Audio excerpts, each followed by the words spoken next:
Hello, love patrons.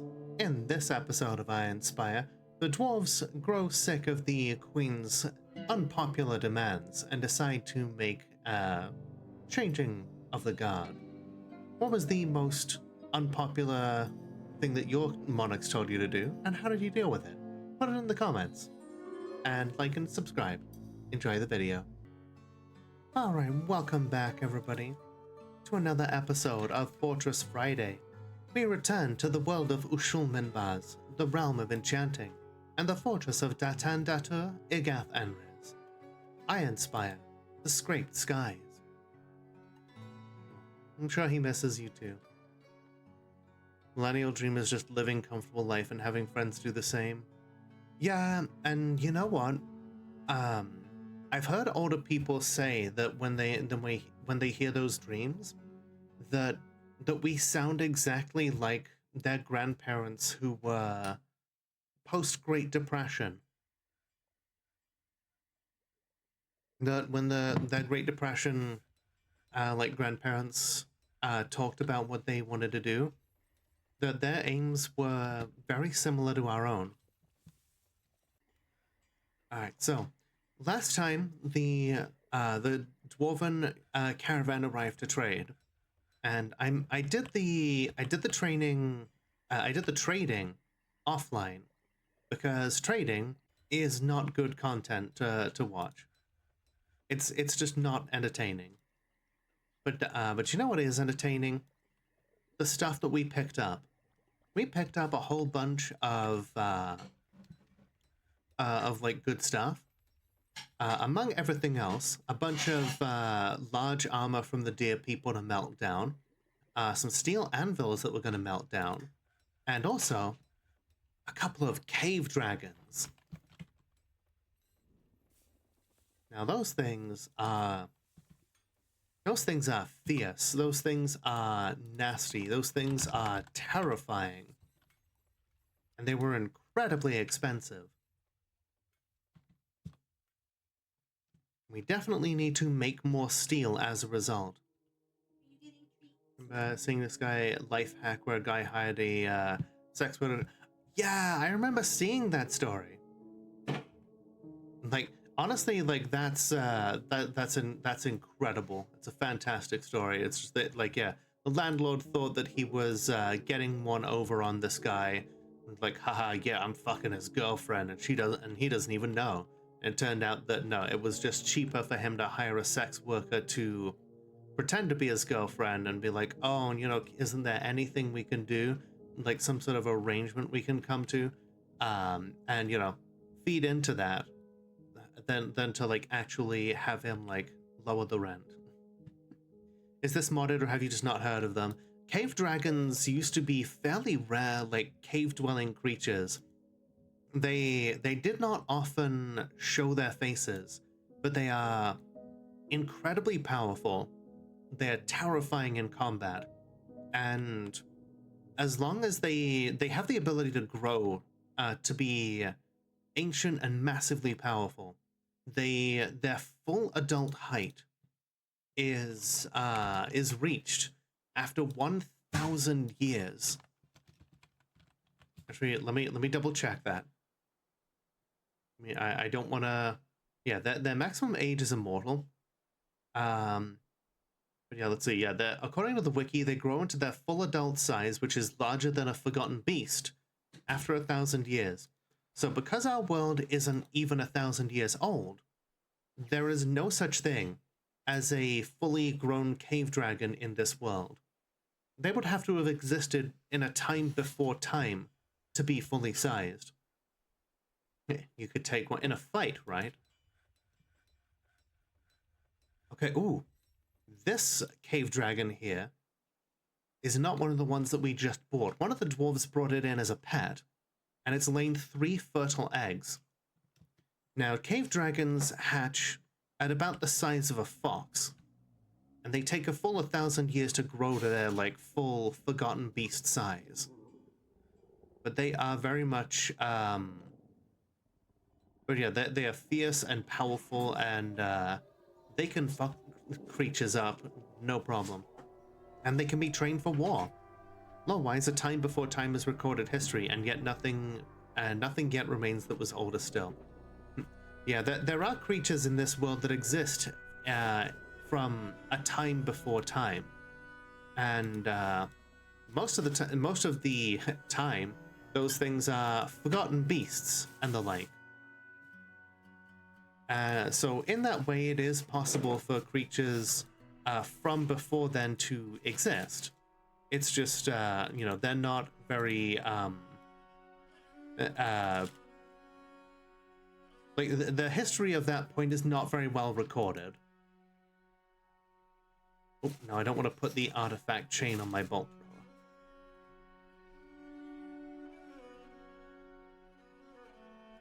You know, like, if this world actually followed, like, real-life physics, having a ballista, like, having a bolt thrower made of nether cap with, like, a fixed temperature of the freezing point of water might be very useful for avoiding, like, overheats with the sheer amount of movement those weapons would be doing. Cave dragons are no match for a demon queen fight. I mean, I'm pretty sure demons in this world would still very much fuck up a cave dragon, true.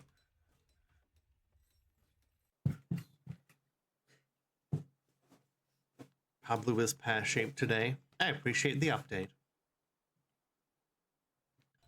So, one thing that I want to make here now that we've got an order in for steel, is we want to make some steel picks for our miners. I've ordered all of the copper picks to be melted down, because now we know this. Oh no.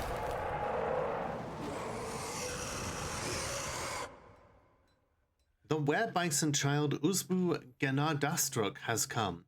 A very large bison twisted into humanoid form. It is crazed for blood and flesh. Its eyes glow red. Its charcoal hair is long and wavy. Now you will know why you fear the night. Okay, so this thing has just slipped through the door without... Oh no. One tick after, and it is... it's in the fortress. We are...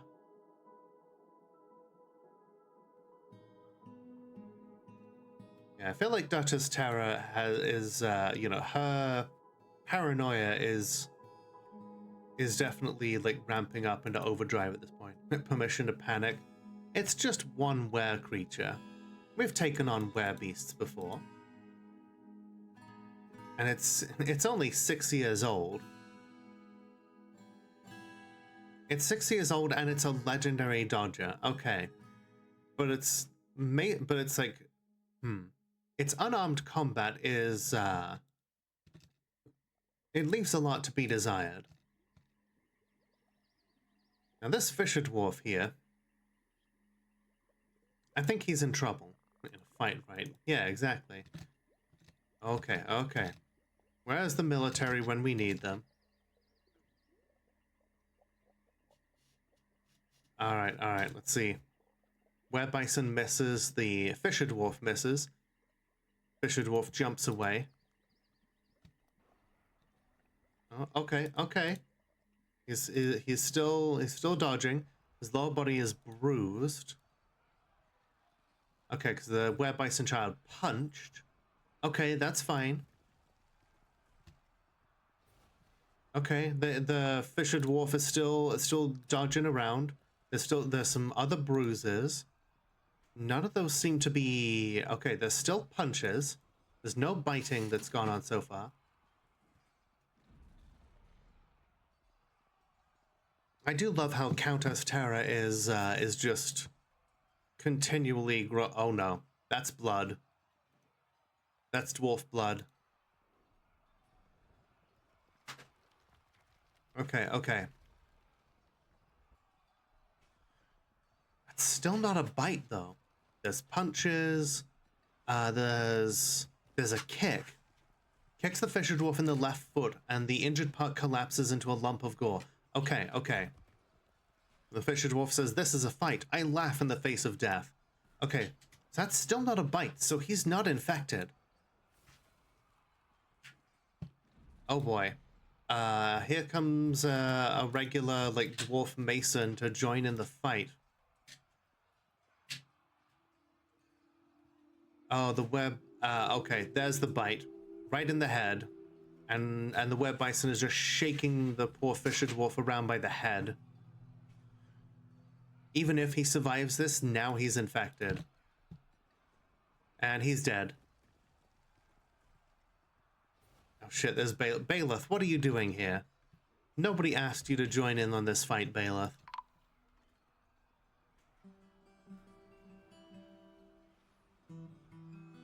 Poor Stukos. Okay, Thicket here, a mason is joining in. Okay. People are punching it. It doesn't seem to have taken any hits just yet. Oh, hey, Bailiff actually has a pet jabberer. Oh, the pet jabberer is currently just hanging out here with the other jabberers. You know what? Let's take Asmel out of the enclosure. She's laid 4 eggs. I think she's good enough to, like, hold people around. Where are the ballista people? The ballista people are all, like, facing outwards. And this creature is, like, already inside. None of the siege weapons really have a line of sight to it. Alright, let's continue. Okay. There's one of the war jabberers. Alright, we'll follow the combat logs here.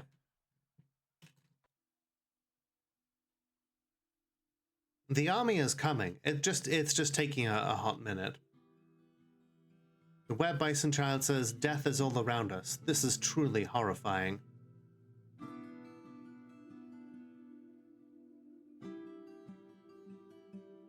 Let's see. The then says, "I was attacked. How exhilarating." Okay. The jabberer here will hopefully help like they did with the other web beast attacks. People are really dogpiling this creature now.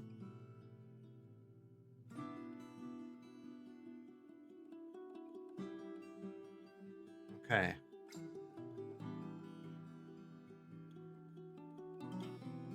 Yeah, we got a bone doctor, a presser, a mason, all punching at this creature. Web bison charges and knocks them all over. The war jabberer misses. Everybody is attacking and missing. The were bison grabs someone. Child punches a bone doctor in the right eye, and the injured part explodes into gore. Oof. And a sword master strikes him in the upper left leg with the pommel of their steel short sword. Not stabbing, just puncturing. Then here we go. The war jabberer bites the were bison in the right upper arm, tearing apart the muscle. Artery's been severed. Here we go. This is where we're striking back. Okay. Everyone is just piling on this creature now.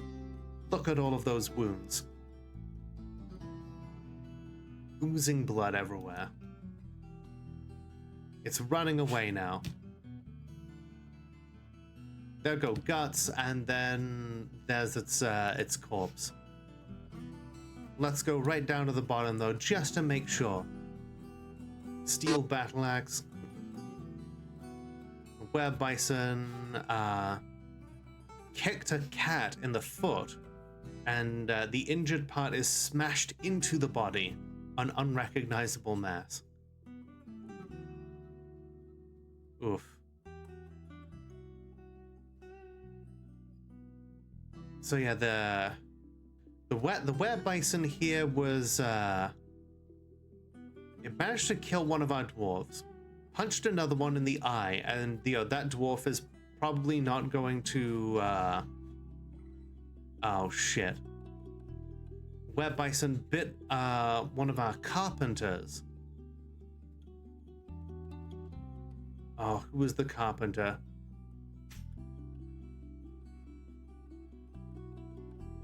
And bit the bone doctor. Okay, bone doctor and carpenter. Okay. Oh shit, that's Bailiff. Was Bailiff bitten there? Yeah, okay. Well, sorry, Bailiff, but for the safety of the fortress, you must be exiled.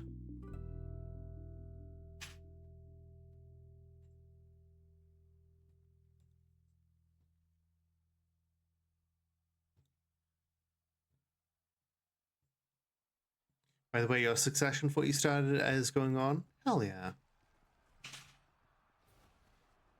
And we love when fortresses do well.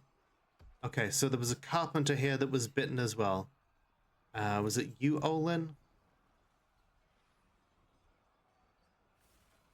Alright, Olin, for the safety of the fortress, and and to show you mercy, we must expel you from the fortress.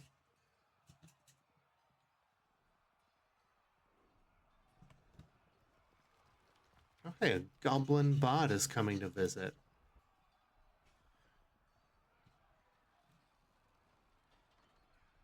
Name is Doduk Noton Asmel.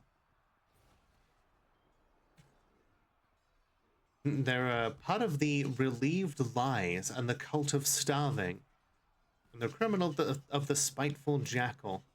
And they're a former warlord from the Terrors of Foot. Goblin with a dwarven name.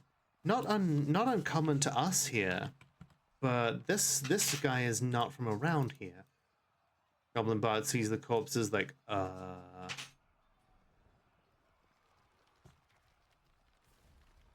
Apparently a legendary blacksmith. Also a legendary bowman and everything, but like,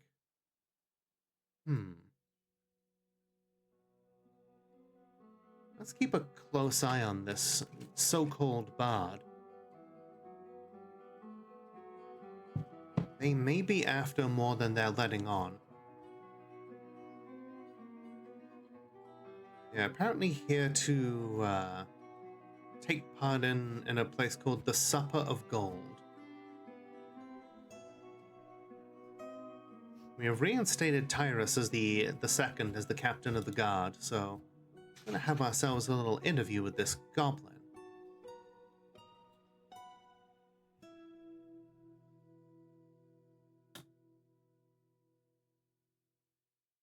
Okay. Looks like they've had a nice little visit, and now they're heading back out. They don't have any new items on them, so fair enough. Okay, the windmill has begun.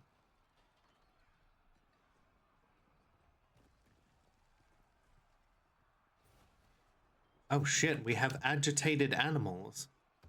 Giant white storks. Well, we'll see if they end up being any more of a danger than the previous creatures.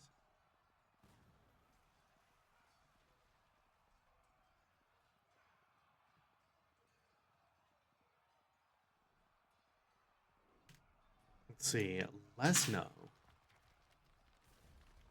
Lesno keeps coming back and then just leaving. Okay. Looks like the caravan's headed off.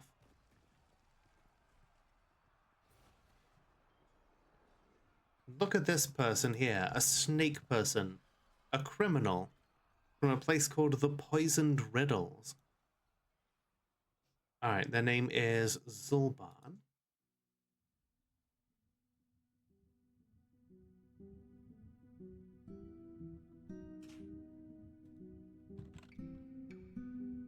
Yeah, I think it's important that we keep an eye on this one.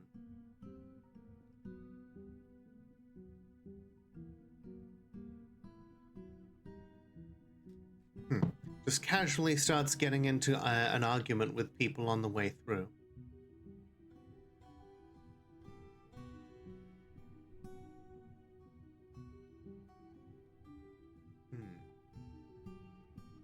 Getting a good view of our traps and is apparently saying that they are quite wonderful.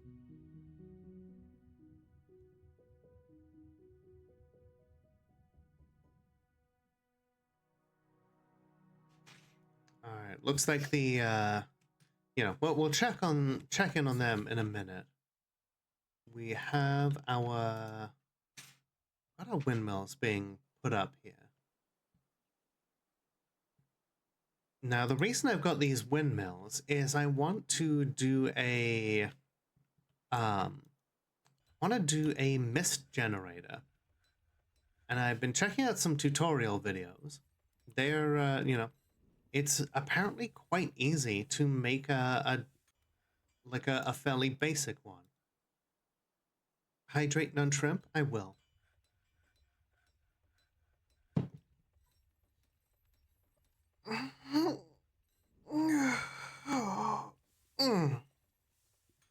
Thank you. So yeah, we're melting down a bunch of stuff. Oh, hello. Who are you? An Olm woman merchant. Also a criminal.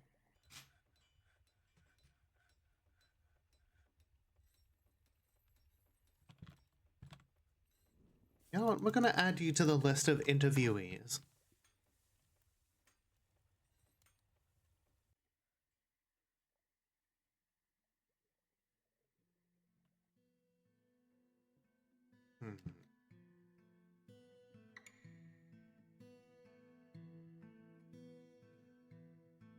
Alright, we've got some charcoal going, we've got some ash going.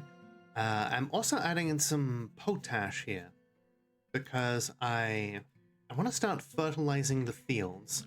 Never done that before.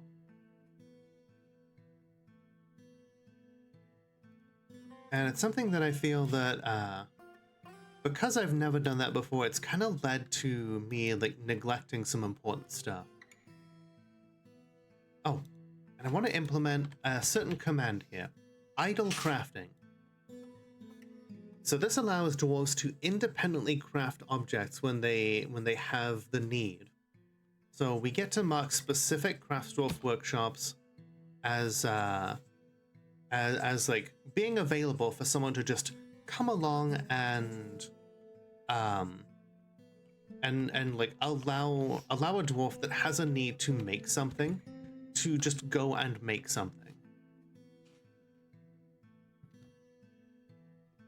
And so because I want this area here next to the tavern to be a place where people can just kind of go and relax, I want it to be like the central hub for all of the different like needs that a dwarf has. I'm gonna put a whole bunch of craft dwarf workshops here and have them be ready for just idle crafting to happen.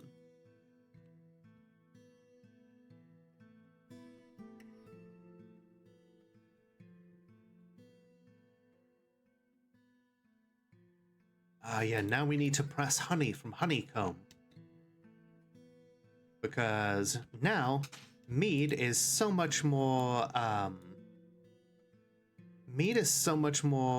valuable than it once was.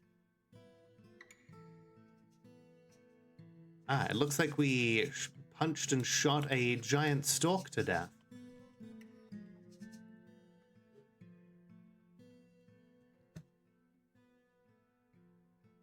Stray copper bolt here. We can melt that down.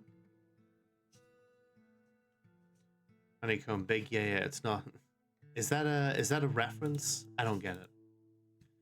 Yeah, individual bolts are much better to melt down than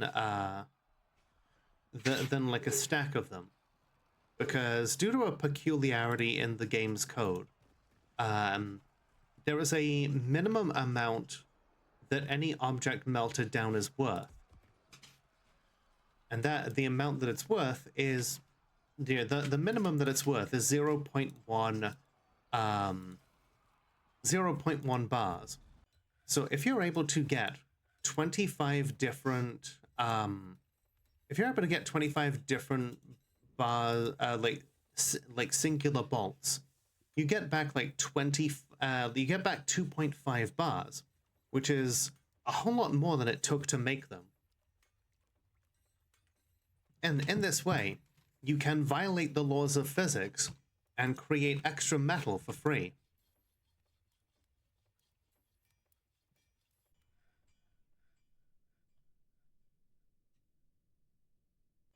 We're also melting down a bunch of these tin cages because the tin that's in them, we could use that and combine it with copper to make bronze. We can just make cages out of wood or something. It's fine. But a lot of dwarves doing a lot of different things. They're all kind of panicking a little bit after that last tracker. Also, look at these sheep. Look at how much fluffier they look. Look at that shading. Look at this derpy face on this unicorn with these look at the drool coming off of its face. Look at this cow.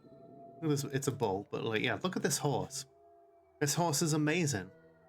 Give it a lick. It tastes just like raisins.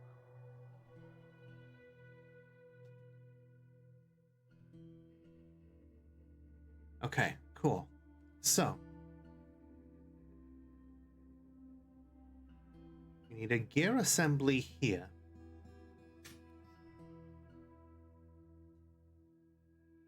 And then we need a vertical axle here.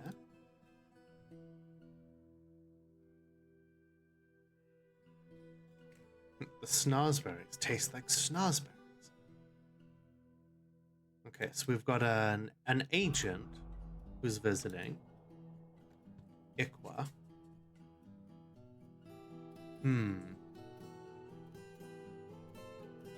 You know, I don't trust anybody who outright says that they're an agent of something.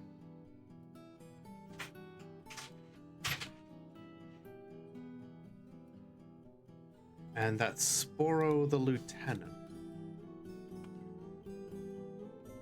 Blind cavefish person, Lieutenant. We've got a lot of interviews to do.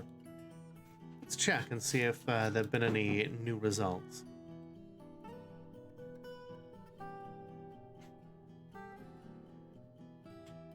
Let's see. Aniwa was judged, I think, and then murdered. So we have not yet taken part in any more interviews by the look of it. Looks like Tyrus is currently sleeping. We'll keep an eye on things.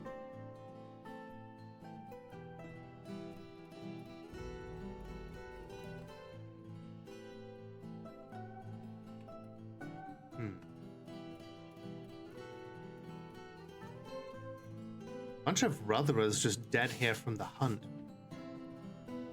Rutherer meat is, I don't know if it tastes good, but there sure as hell is a lot of it. They make a lot of meat, a lot of bones, a lot of leather.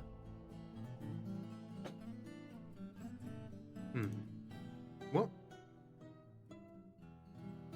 Oh, looks like this agent here has just decided to leave.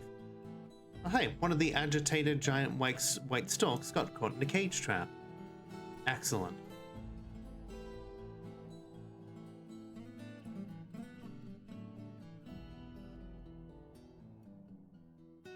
Okay, let's get these walls built.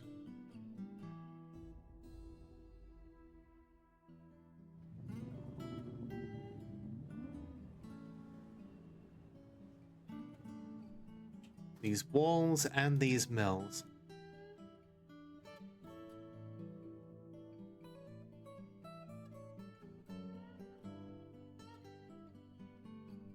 This shit is an absolute priority. We don't want to be caught with such a vital gap in our defenses.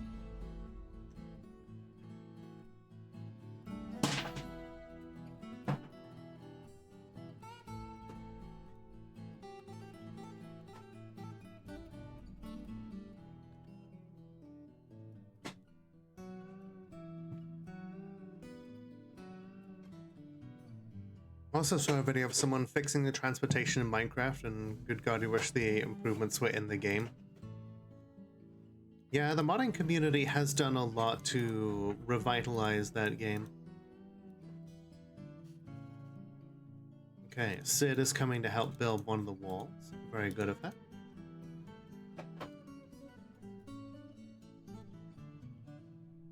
Okay, I don't think we need all 4 windmills. 3 should be more than enough. Okay, so then if you're... okay. Hi, Kara. This is the first time you've got my stream. Love the light effect on my hair. Thank you. It is, you know, I'm one of the few people that has flaming hair, and it is... I'm very happy with it. But yeah, how you doing? It is good to see you. Let's see, our queen is asking for more breastplates. Luckily, that is on the list of things to make. Some mods are actually implemented by Mojang later down the road. You know, that's how you know that they're good mods, when even the game devs are like, okay, let's sit up and take notice.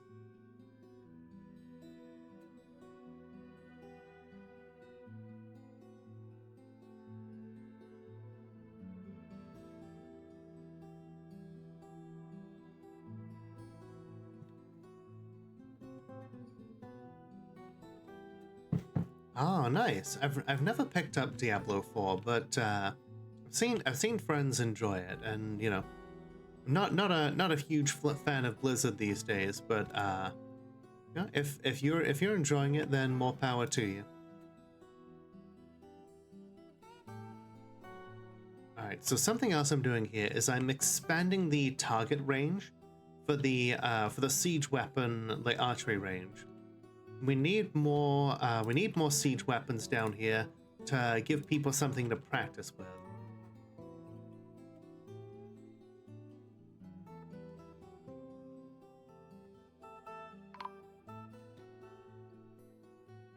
Well, hey, as long as you... Oh no, we lost someone to a cave-in. Oops. Such things happen when doing a diggy hole sometimes.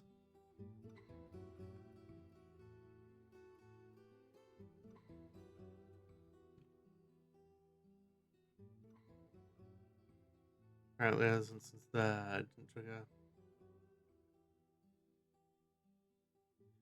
I mean, I know that I think Kara has been here. Okay, she's been here before as part of a raid from Noel. But yeah, it looks like it has been a while though, like a good like over like about 18 months.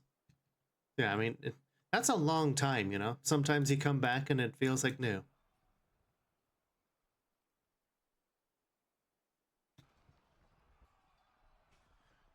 Interrupted by a crundle.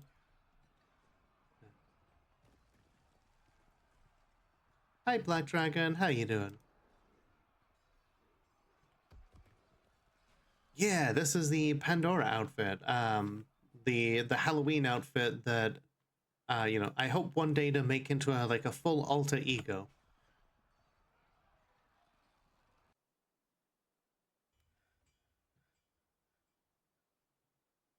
Yeah, we are not having good luck with making coke. So yeah, we're just gonna put in some orders for that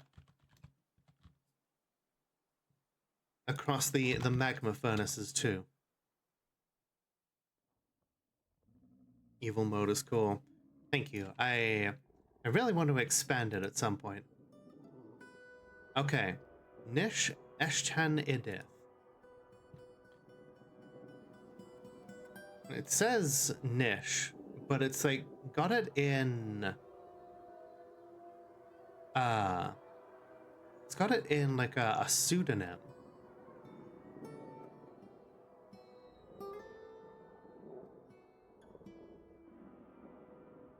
Have we had any more? Alright, let's interrogate this monster hunter who claims to be called Nish. We'll see if this guy really is who he says he is. Am I making drugs? No, more the type of coke that you use in furnaces.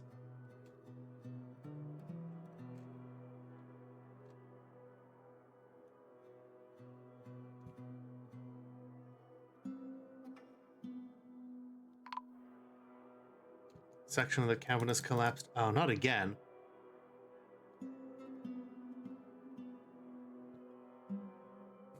You know what? It's fine. You know, we'll leave the moat until later. I don't like. I've heard mixed reports on whether or not a moat is actually useful. Ooh. Idan Nilesoslan, the stone carver, has been possessed. The gods wish to make an artifact through them. That's excellent news.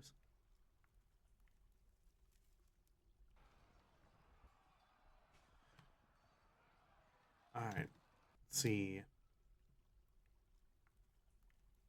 How do I select this for idle crafting?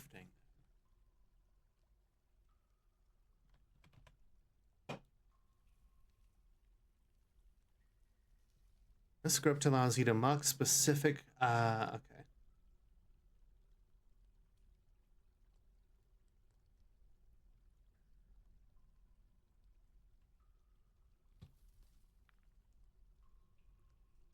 Script is disabled with 0 workshops configured for idle crafting.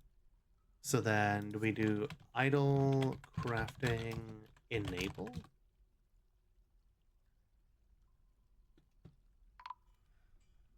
Oh.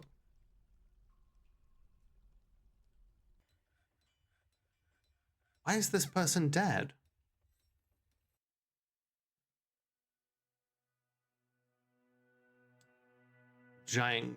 One of the giant storks killed it. Alright, let's get the military out here. We cannot have these giant birds going around pecking people to death.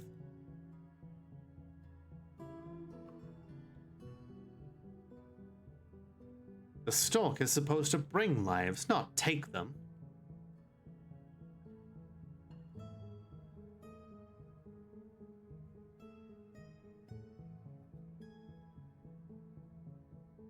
Rev up those fryers. I'm trying. Our weaponsmith has been found dead.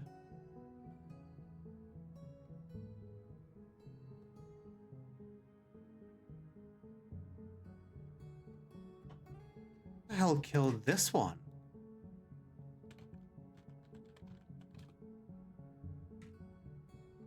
That damn white stork. The giant white storks again. Yeah, it's you know, struck down by the white stork. These things are supposedly overcome by terror. Alright.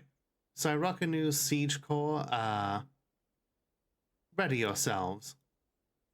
Get into training and like put on your crossbows.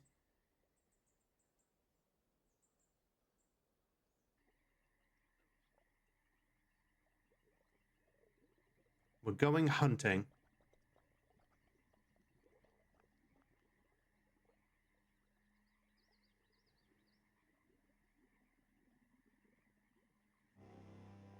Oh shit.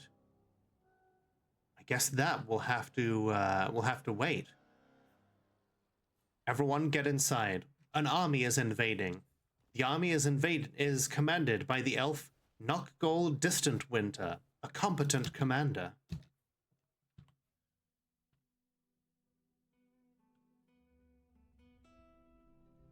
The agitated storks will have to be content for the moment that we have more important prey in mind. All other dwarves to the tavern. An ambush. Curse all friends of nature.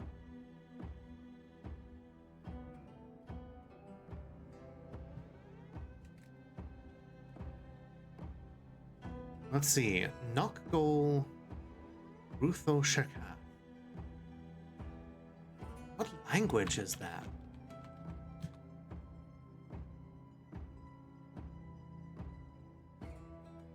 It doesn't sound Elven.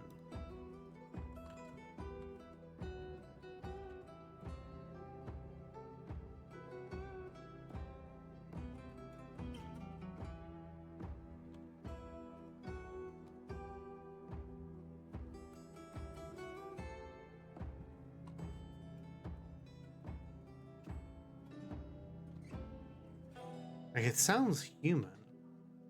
But yeah, they are a part of a group called the Lion of Culmination. If we take a look at the group here, that means that they're most probably from the Dark Elven fortress of Spider Sweats. This used to be a goblin fortress until such time as it was taken over by elves.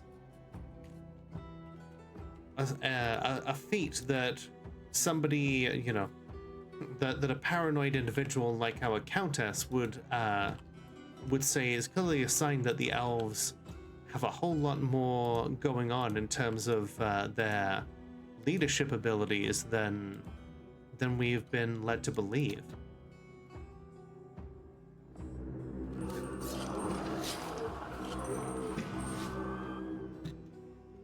Get the hell inside, everyone.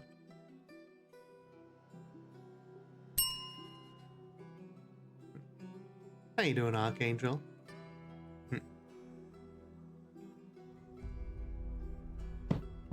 I mean, you might be right. After all, the stalks. Thank you for the head pats. That was the ambush sound, yes, because the elves are attacking. It says, an ambush, curse all friends of nature. Oh, a random visitor is dead.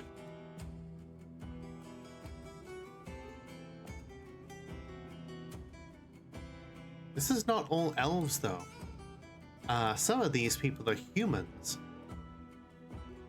But you know what the most laughable thing about this is?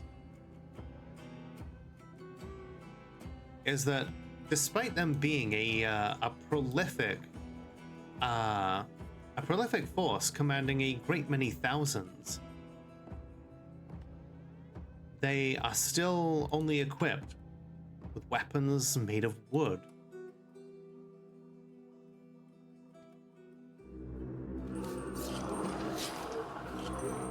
Oh, this foolish bone doctor's running out into the middle of them, though. Well, thank you, Archangel. That means a lot to me. I am honestly so relieved. Alright. I think we've gotten in everybody that we're going to. Lock the doors, dwarves, and you ready for a fight? You know what? I'm feeling generous. Gods have lifted you away. Alright. The doors are locked. We deactivate the bunker. And we get the siege core up and ready. Stand by on the bolt throwers. It's time to show these nature-loving cannibals exactly what we think of their wooden weapons. We've got some wooden weapons of our own, but they fire a lot different munitions than the ones they're expecting.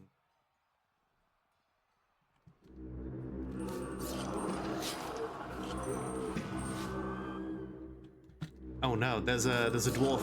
Oh, that's Jamie. You know what? Jamie would, if she were here, like, pay to get her out of trouble. Oh, there's a fucking... Okay, yep. We've got a... Thank you for inserting your tip. We have some wooden weapons too. Oofy foo cow my peanuts. Thank you for the bad sash. That is medication o'clock.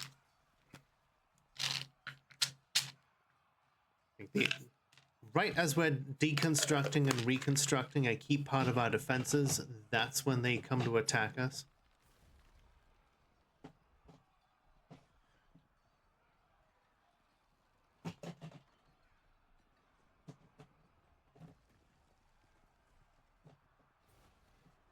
Hi Kappa, how you doing? You join us for a siege here.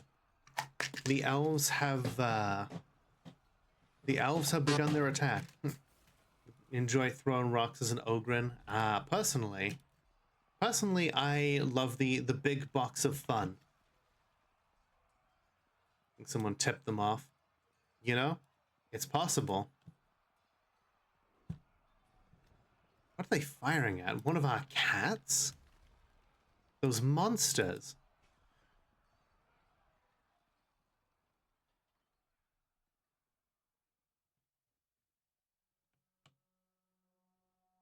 Throwing rocks at a sniper is fun. That is true. Oh shit, my tits.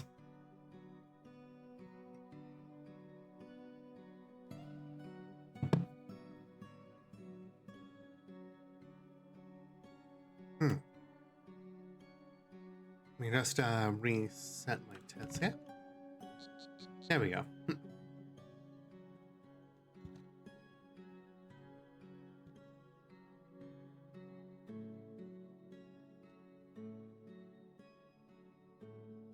Okay, where the hell are our dwarves?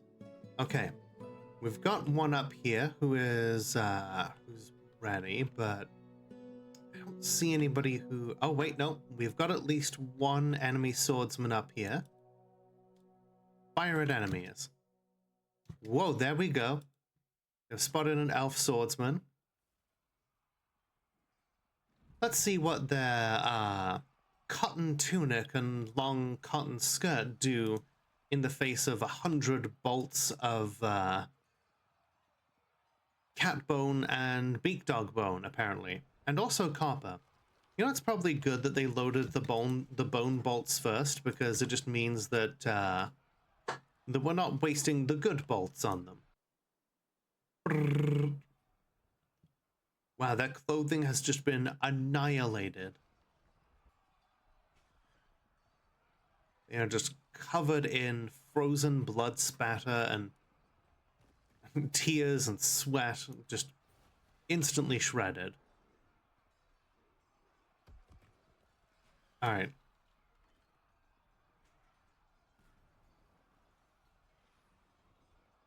Get those siege weapons firing. I want some skewered knife ears here. They destroyed the trade depot. Another weaponsmith out here? What the hell is going on? Why are all of these weaponsmiths just out here dying?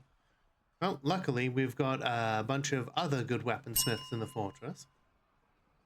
Hello, Haneru, how you doing? We're under attack by elves.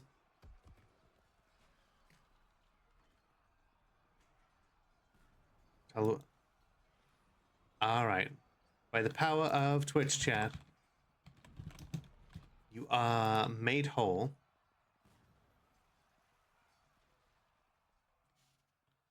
We'll have to come back for your belongings later.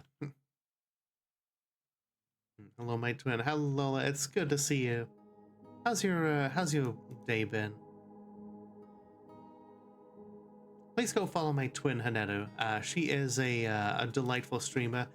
A self-described idiot cat girl who says dumb shit and ends up regretting it later.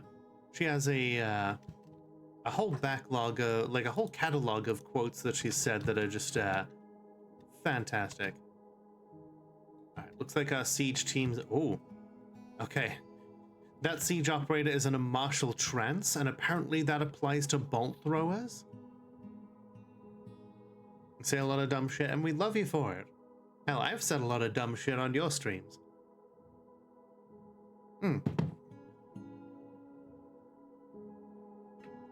Two Flower, how you doing? Good to see you. Okay, so I don't know if the bolt thrower is actually firing through the floor bars here, but it definitely does give the siege operator options. They can fire through the slats in the fortifications here, or down into the floor bars. Well, I love you too, twin. We do some great stuff together. Launch the catapult. Fire everything. Oh, there's some human guts everywhere. Ooh. Okay, we're ready to fire the ballista. Let's fucking go. Okay, bolt thrower everywhere. Cool. Okay. More bolts. Hallie has been found dead. Oh my god, why? Why is, like, literally everybody just out here doing dumb shit? Okay, you know what? This fishing area, no longer allowed.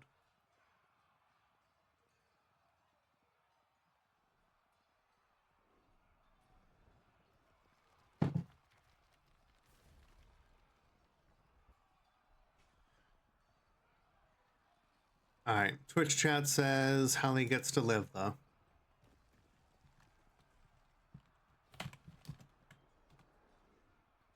Alright. I'm gonna bring her back. We lock all the doors. We did. The problem is, though, some of them were just out longer than was allowed time for. What the fuck? Okay, no.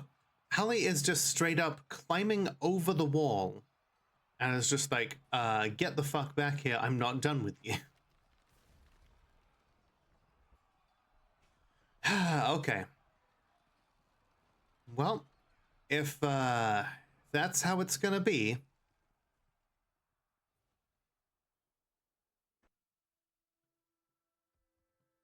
Alright, yeah, well, we're just gonna bring her back over here. I didn't hear no bell. Alright, they are pounding on the doors over here, trying to get in. Okay, more of them are just getting absolutely shredded. There's a giant peach-faced lovebird there. Do they have fucking air cavalry? They've got fucking air cavalry.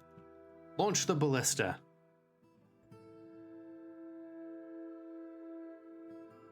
And we are going to be able to salvage so much iron from those. It's like, sure, we're using a lot of ammunition here. We've got a lot of metal.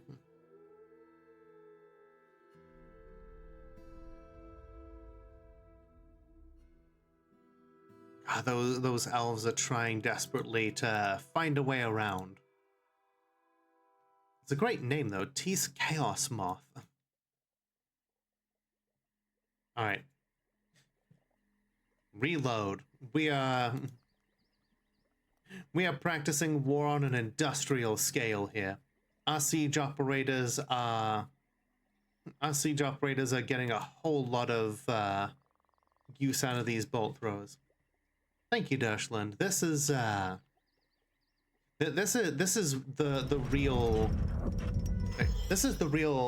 like fearsome part of dwarven engineering.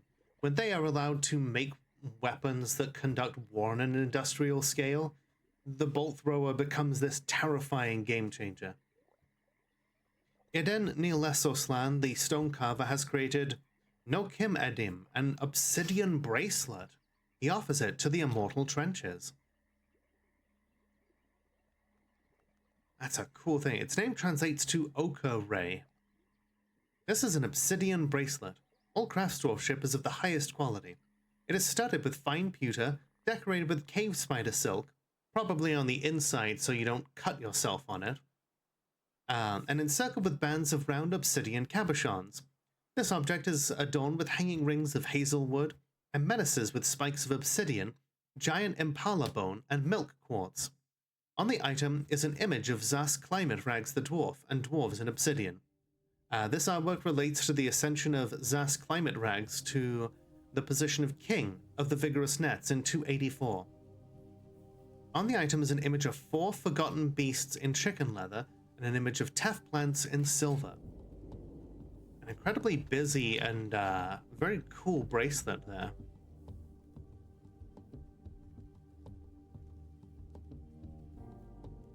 Yeah, honestly, I'm fine with the siege weapons being OP because there are a lot of overpowered things in Dwarf Fortress. Let's see. One of the dyers has given birth to a boy. Excellent. Alright. Oh, yeah. These bolt throwers just shred the enemies.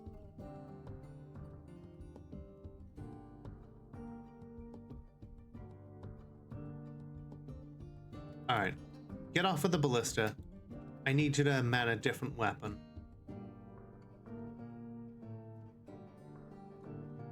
we're going to get people on the bolt throwers up here around the gantry, because they're going to break down that door at some point. And when they do, they're going to have several bolt throwers firing down through these floor bars directly into them.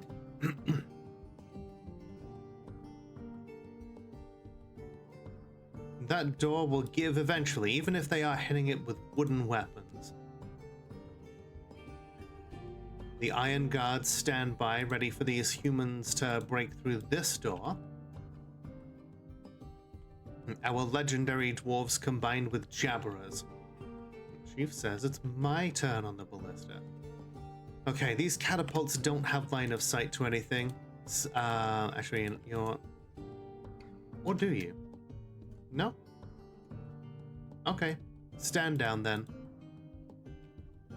Go find a different siege weapon to fire.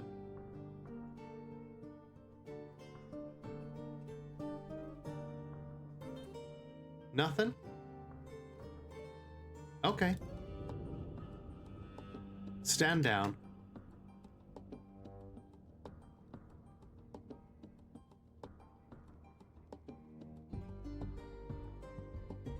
I'm tempted to open this door since they apparently cannot decide on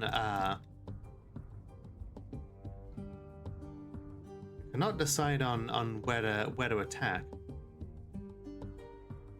Built this for grand scale and multiple front attacks on purpose, didn't I? I did.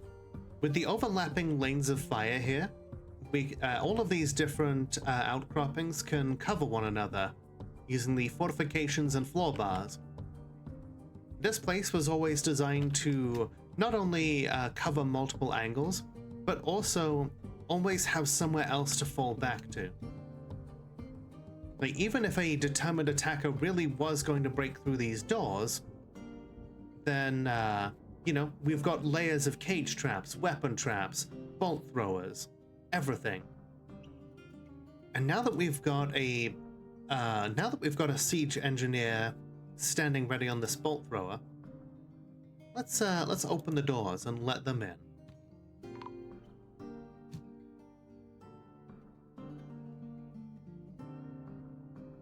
Why is this bone carver dead?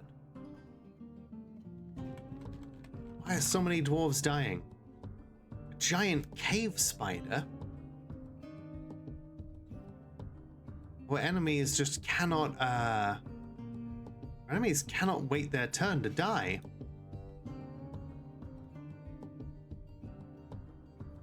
Okay, yeah, here it is.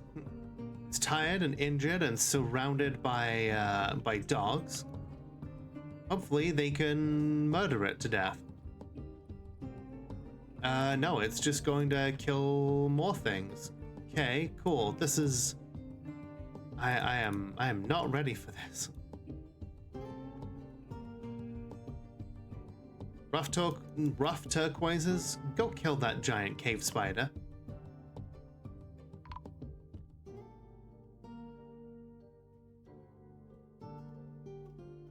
Okay, okay. God, yeah, okay, where is that cave spider?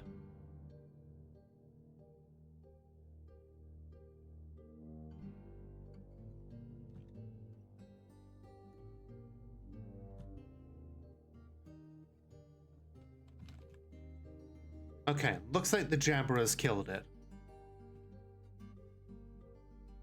Okay, humans, we have opened the doors for you. Why don't you come in?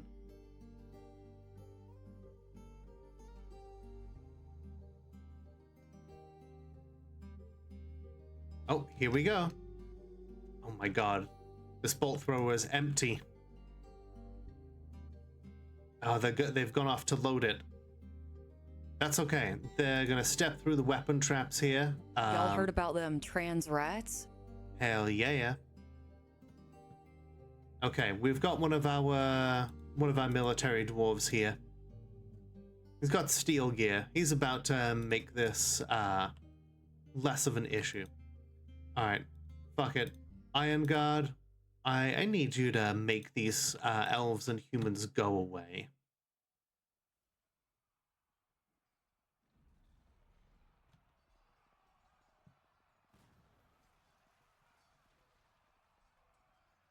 Hey, look. There's some more. Go kill them.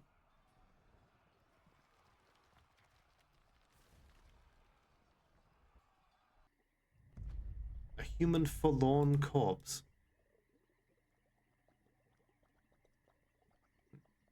You know what? Bigger priority. Kill that intelligent undead. I don't trust them. Stab them, kill them. All right. Now you may go kill those humans.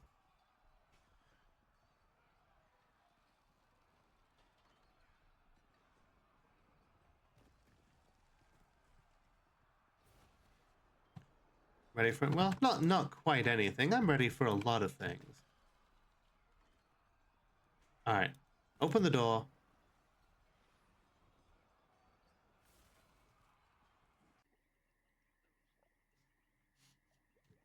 Okay. It looks like they're running. How did that dwarf end up in a trench? I think I was digging it and just didn't have a way back out. All right. All this stuff that was in the trade depot, let's get it dealt with.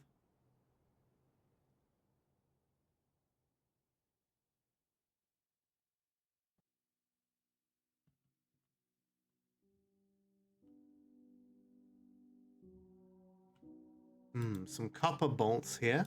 Let's get those picked up and melted. If there is anything here that can be melted, we'll reclaim it. Free elf supplies, yeah, except their elf supplies are all made of wood.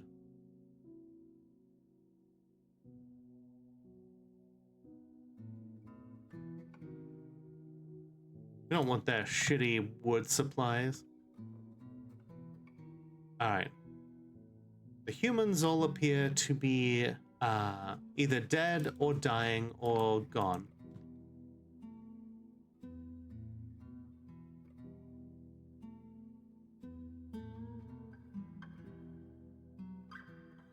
God, that cave spider really did kill a whole bunch of dwarves. Hey, bitch! Hi, Solar Sniper. How you doing?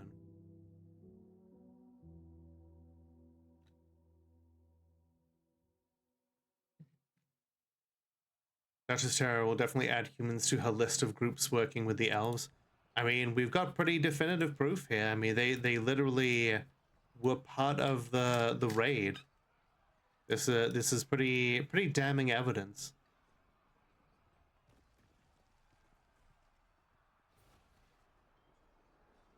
Doing the goods. I am glad to hear that you are doing the goods. I'm pretty good myself.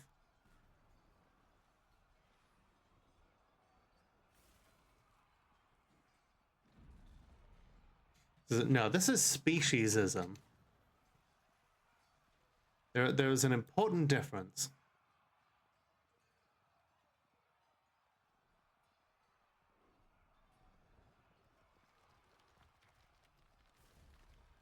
All right, let's get fixing these damn machines, working on these trenches. Yeah, I would say it's speciesism more than racism. How unified are the humans in this game? I've honestly not seen much in the way of human villages. Like, if you take a look at the villages around here, they're either all like they're taken over by goblins for the most part. These ones are taken by goblins. It's a deer man. Those are deer people. The humans have not been able to hold on to a single hamlet within like anywhere in our part of the world. All right.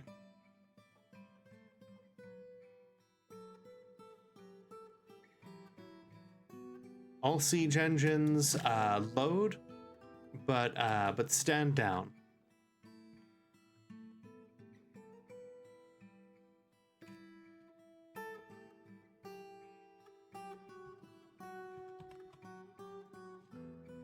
Is this a modded civ? Yes and no. Dear people are able to have civilizations within the game, but I have modded it to make it more likely that they will appear.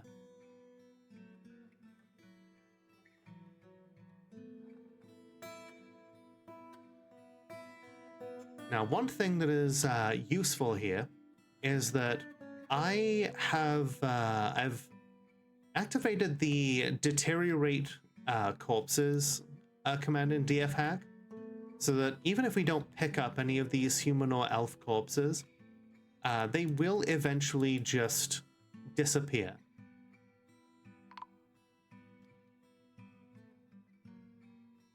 Oh my god, another one of these.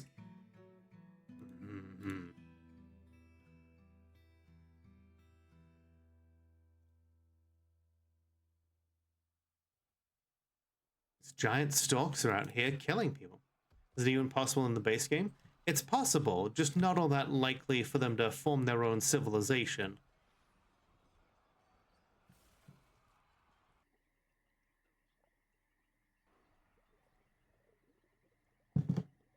Yeah, perhaps the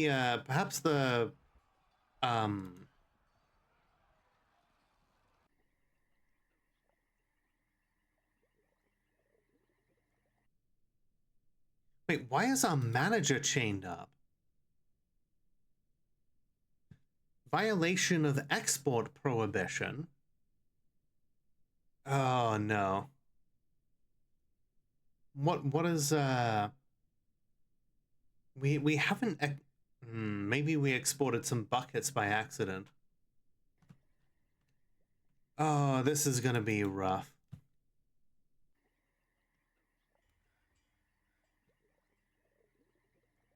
This is why we stop trusting monarchs.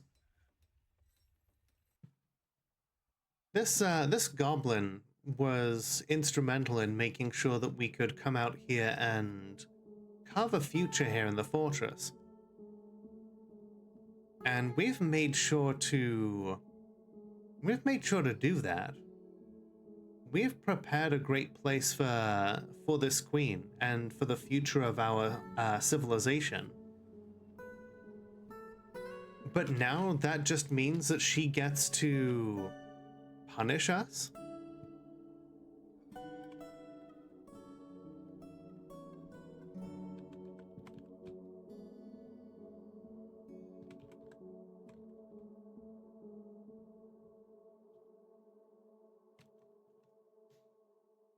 Yeah, I don't know if that's all that right. Does that sound right to all of you?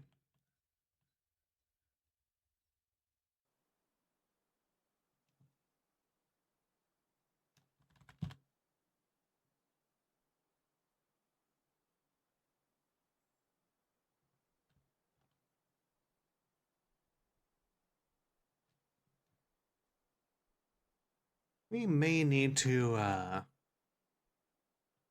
like it's not that she is a goblin. It's that she is daring to tell. It's that she's daring to deliberately hamper the fortress with these very with these incredibly bad decisions.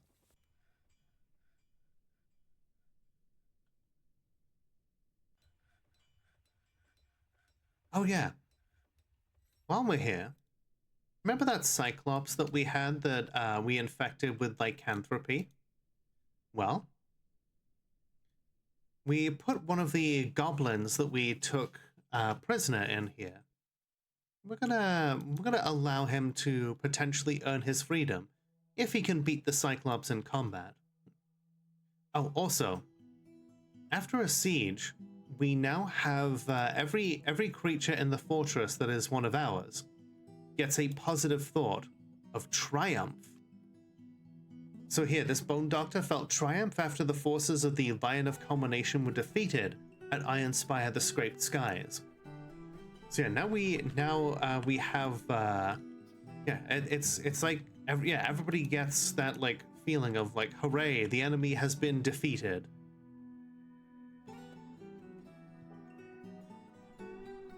Yeah, we're gonna celebrate here with a little gladiatorial combat. It sounds like a great justice system. Absolutely, especially since the instantly dead. Okay. Now we let the Cyclops out. It attempts to come and kill us. Steps in a cage trap, and we're ready to repeat the process. I guess he was guilty, yeah. Really, like trial by ordeal. Hey, wasn't this once resting dear woman guilty of something?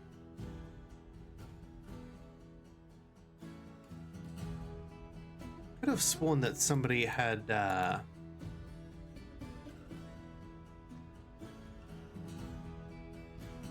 okay. In that case, we're gonna allow her in.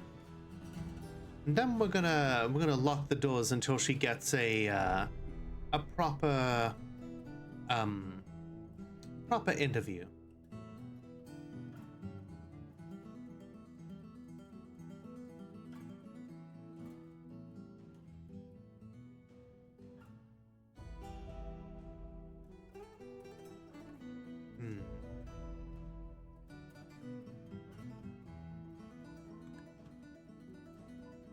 Tyrus, you don't have time for any of these labors.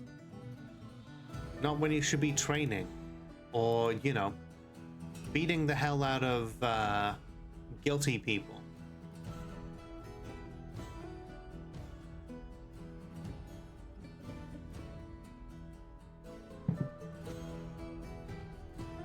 Get provisions? For what?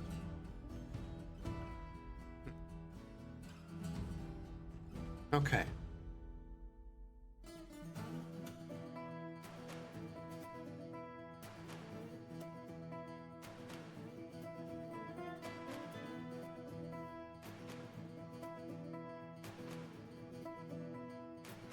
God, this music slaps.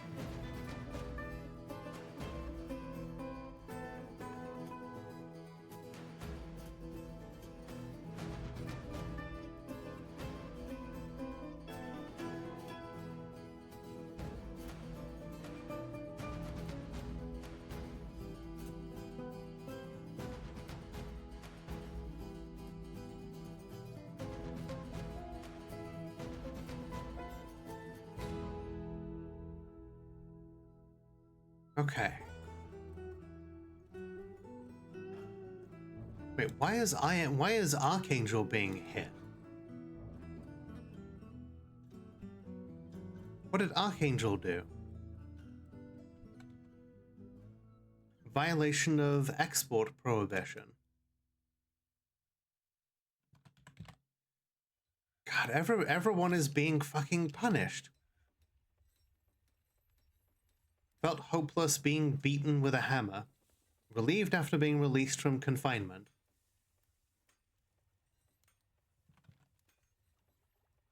Alright, so Starfire is currently sparring.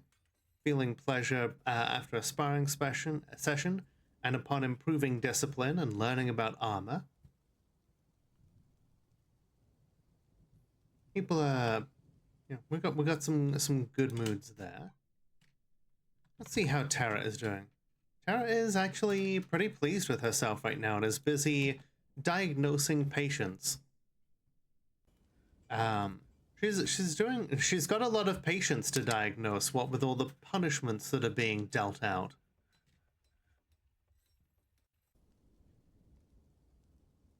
Felt pleasure after a satisfying acquisition, but didn't feel anything after putting it on. Alright, Tibbs, have a wonderful night, okay? Thanks for being here.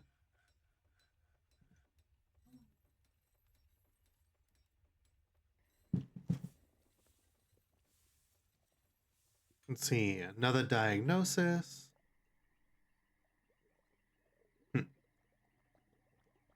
Let's see, how is Sid doing? Sid is over here planting seeds. Doesn't feel anything after seeing all those dead bodies.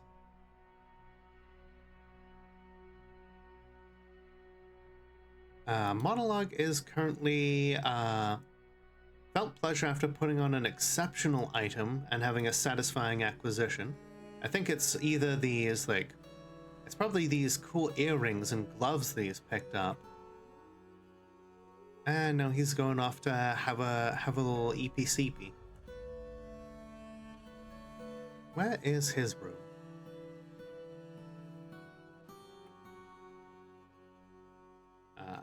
It's this one with the green blankets. The bed is made of ashen wood, and he's got a pecan wood chest and an ashen cabinet. Haven't even invented the PD. They don't even have the Ube. Yeah, we're gonna put a porcelain statue of lizards in his room. Maybe that'll, yeah, give him something to look at. The Ube. It stands for your cube.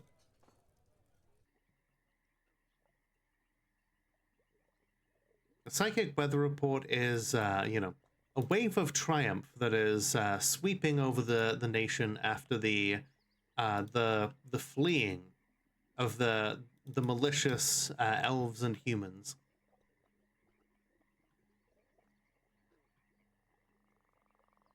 I think this is a perfect time to maybe overthrow the monarchy.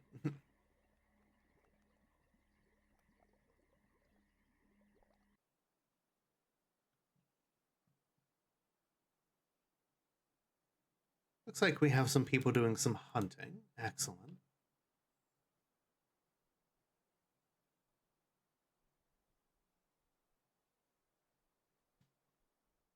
God, so many people who are were injured after all that. Kate is injured. Feels guilty after being able to rest and recuperate. Big fucking mood.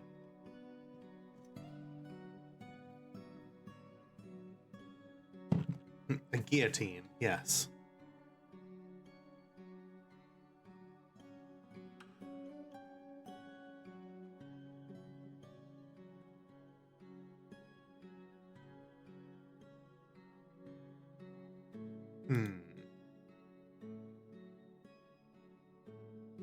Boing boing, Blippians.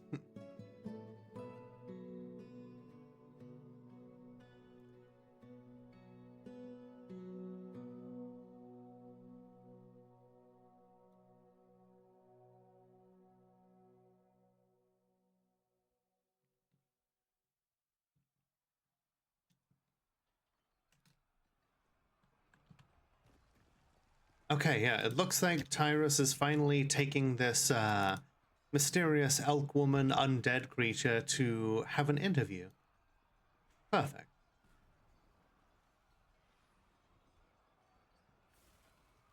Oh shit,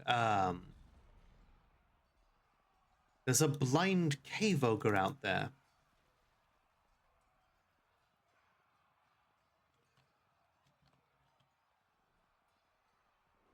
And it's just kind of wandering around the fortress.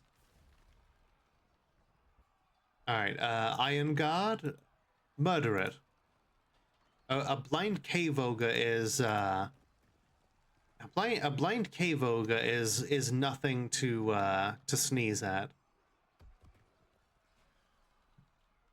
Looks like a bunch of people are down here, like, answering to it. Oh, geez. Yep, it is. A bunch of dwarves are trying to punch it. We've got Monologue here with a with an iron pick who may answer. Nope, he's just running right past.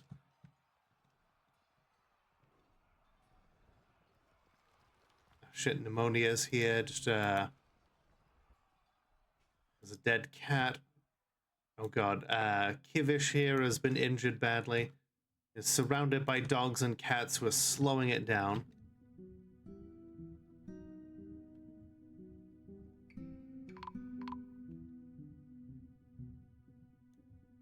2 more dwarves dead. Okay. Military finished it off. Starting to think this entrance to the caverns might not be worth it.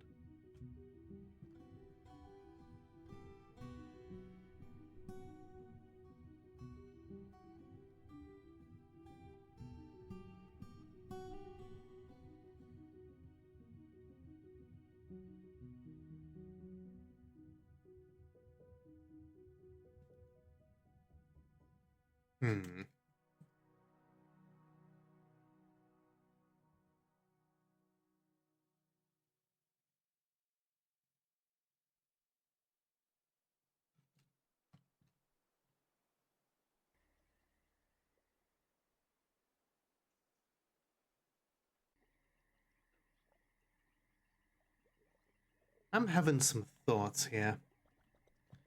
And we'll pursue those thoughts after this here commercial break. So, everybody get up, stretch your legs, grab a drink, do whatever it is that you need to do, and we will be right back.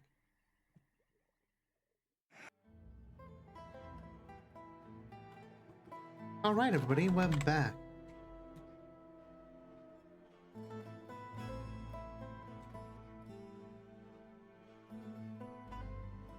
Now remember folks, if you want a dwarf named after you in the chat here, then you can use the Put Me in the Game Coach redeem, and I will get right on that. Okay.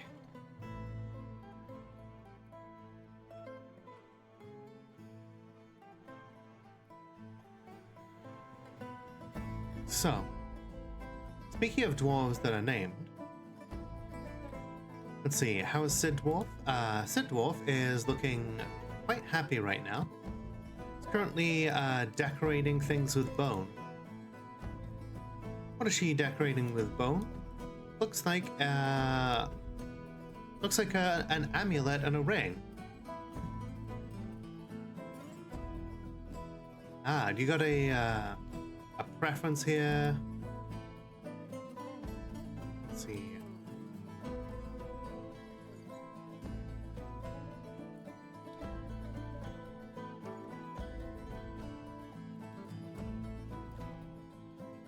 Okay, you know what?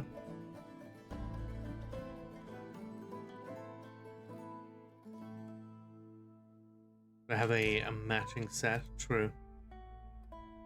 How's Lenny doing? Lenny is displeased, apparently, but is satisfied making a masterwork recently.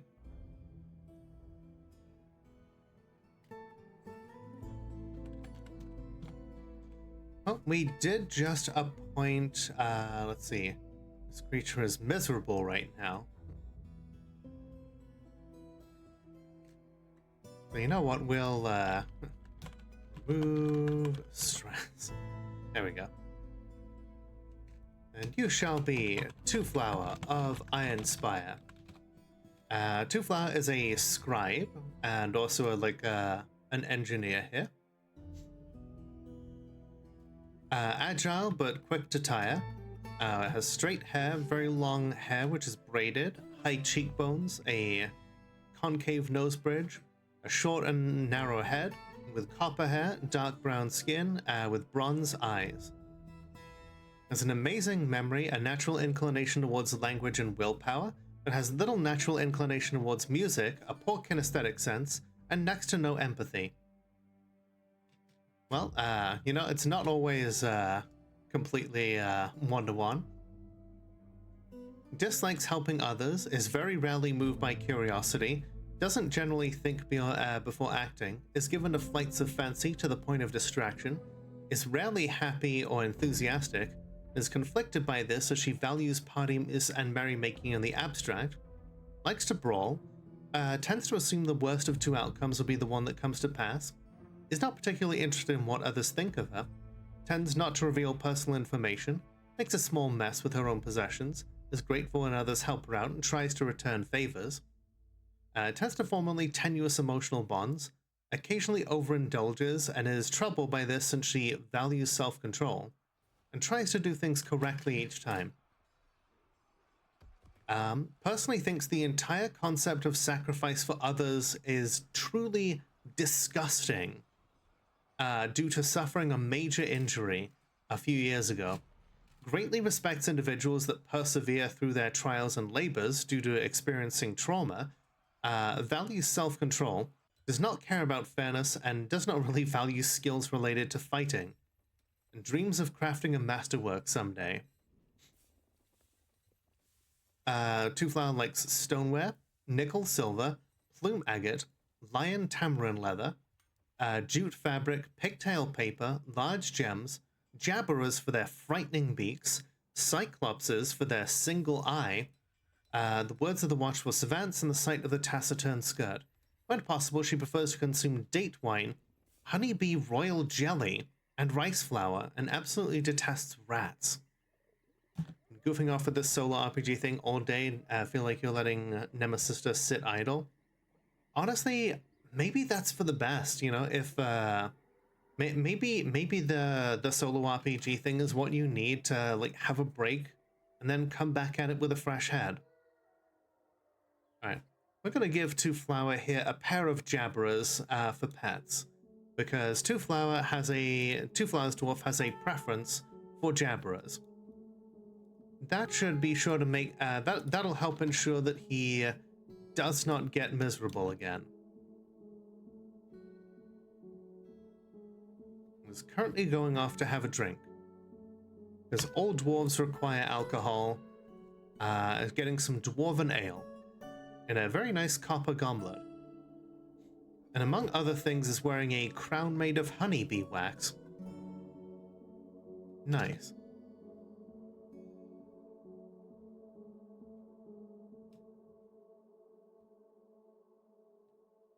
Does not feel anything due to inebriation. Huh. Oh, now feels euphoric due to inebriation. Just took a moment for it to settle in. Duchess does want someone who will confirm all the crazy theories about the elven plot. Yes. It's yeah, the elves are part of them. Yeah. Our Duchess has decided that the elves are in a worldwide conspiracy to overthrow the dwarves.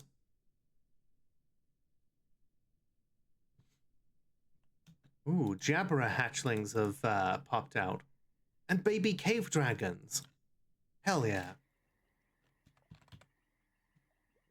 All males too, so we won't actually need them for breeding, because we already have one male cave dragon, so yeah, you basically just need one in there to breed the others. The elves are led by Orlando Bloom. Speaking of the elves, though, considering all of the people they just killed, I think it's time to return the favor. This fortress out here, the elven fortress of Spider Sweats.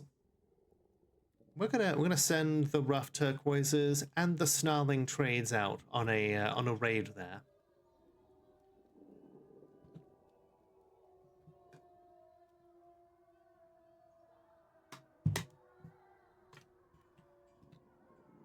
And just to make sure that this goes off with a bang, let's see. Starfire have any Starfire has a Jabberer. Let's give Starfire another Jabberer.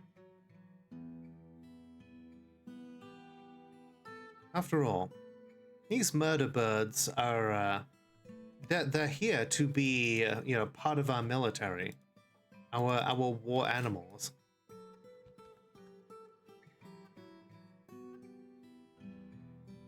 Long-range aggressive peace accords, exactly.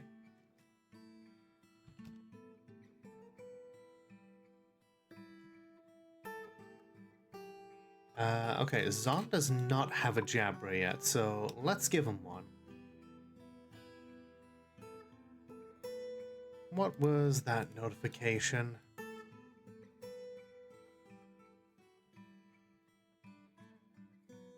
Section of cavern has collapsed again?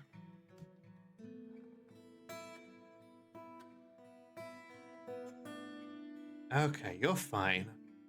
I think we're gonna have to be a whole lot more careful about making this moat.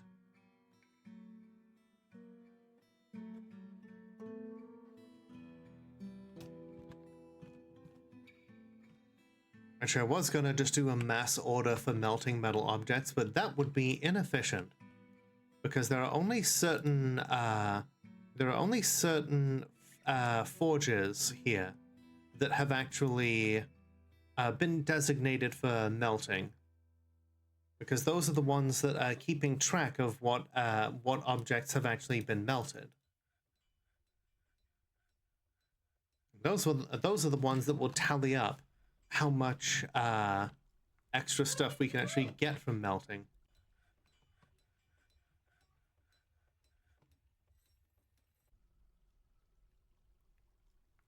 All right, let's see. If we want more steel, we're gonna have to dig up more of this chalk. The chalk is very precious for the creation of steel.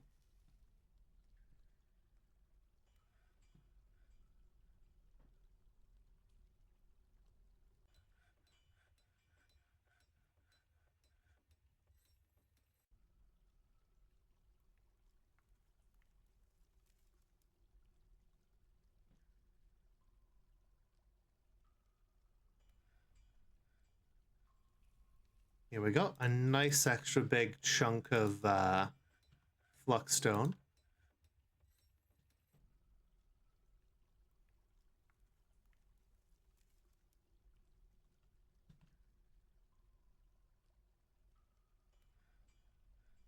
Okay.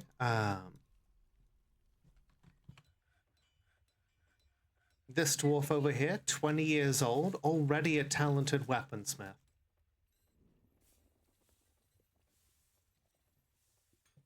Oh, thank you. 50 caliber magic missile.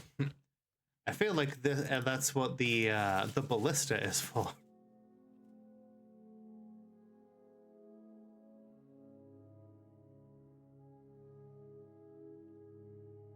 Our Duchess has asked to make more totems. I suppose that can be done. Turn around for 2 minutes to get the spray bottle and heard a thud. Turn around to find Lenny crawling around on the carpet. He craves freedom.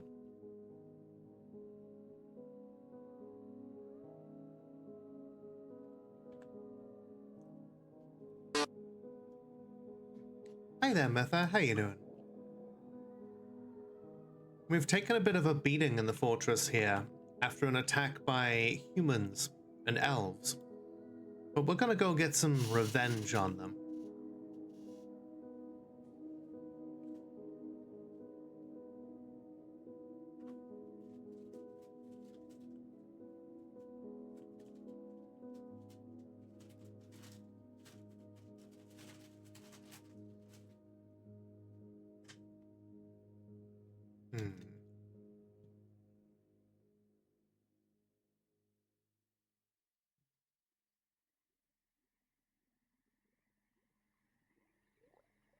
We're making some really good trap components here. I think this door needs to be retired, though. We're gonna get it removed and melt it down, and then we can replace it with an iron door that hasn't been repeatedly smacked on by enemies. Okay.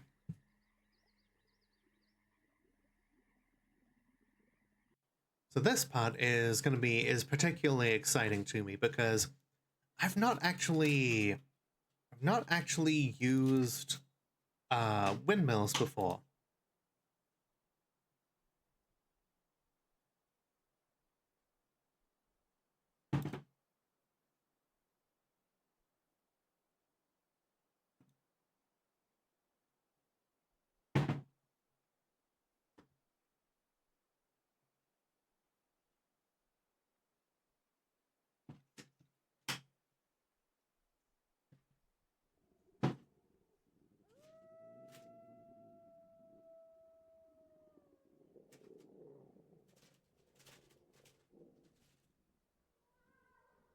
Someone please fill in this goddamn wall. Snatchers?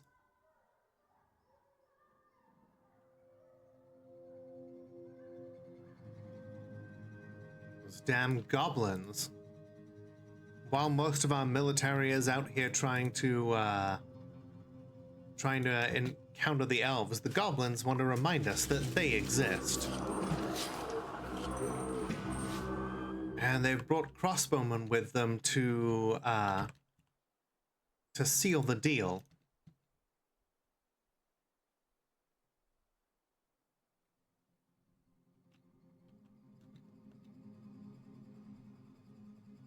Ah, shit, Brazen is just getting right in there, but is getting shot a whole bunch.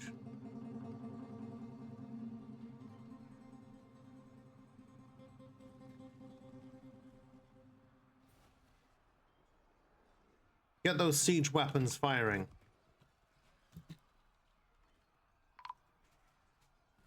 Well, there goes Brazen.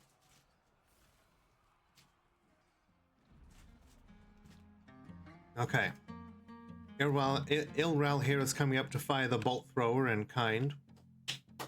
Goblin's getting absolutely shredded there.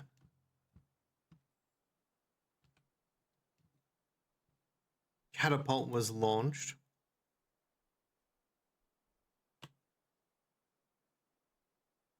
Seems like the Snatchers have been dealt with, but yeah, unfortunately, Brazen was killed by the Snatchers.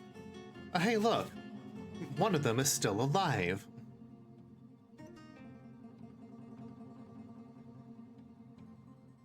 Yeah, that goblin really went pop. Oh, stab.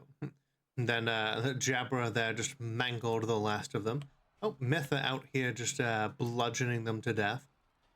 Yelling, "In the midst of conflict, I feel no fear." Alright, melt down their gear.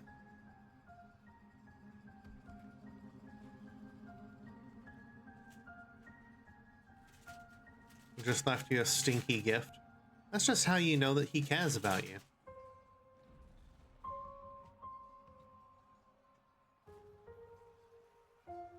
Mitha entered into a martial trance while all that was going on.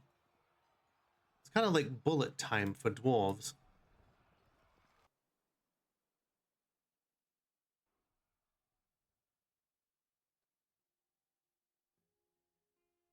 Alright. Melt all that down.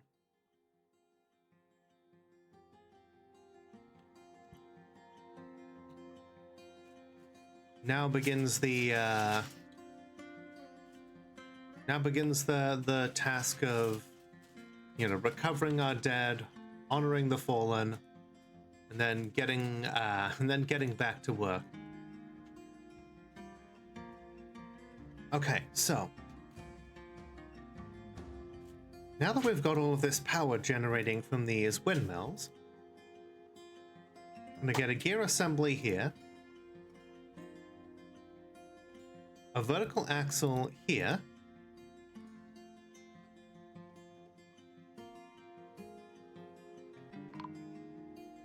what?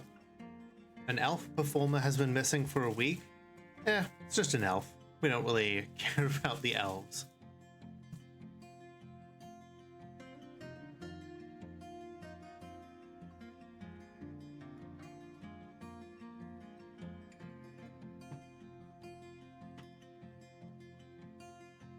Okay, so you can see that all four of these windmills are linked up to one another.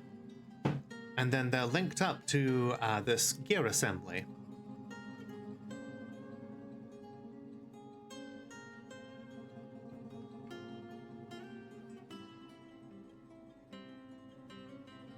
Which will in turn also be linked up to this axle. The gear assembly will turn the axle. Then the axle will turn this axle, which is then turning this gear assembly. And that's connected to two of these pumps right now. We're gonna get a horizontal axle in place to Oh, no? Is that not it? Okay.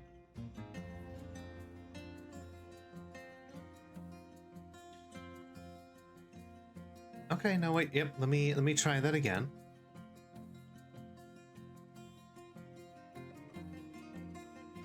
Okay, and then we'll do another one to connect the gear assembly there. A petition? The Guild of Desserts wants a farmer's guild? Okay.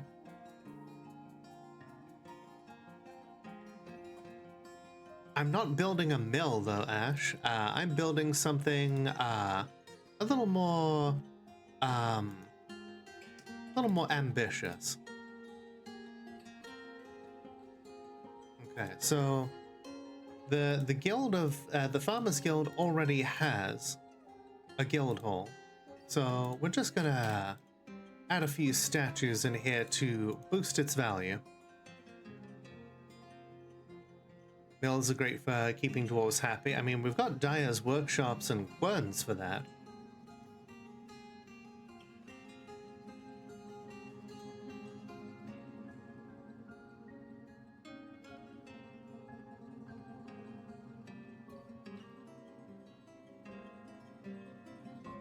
Just gonna put a shitload of statues in here to up the value of the guild.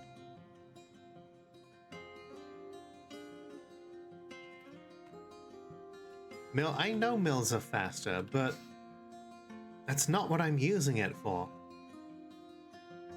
Oh shit. Il Rananan was seen being passed to a thief.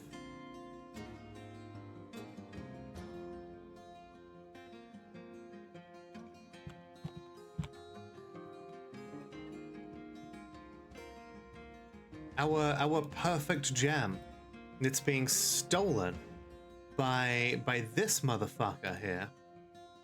The goblin. Goblin monster slayer.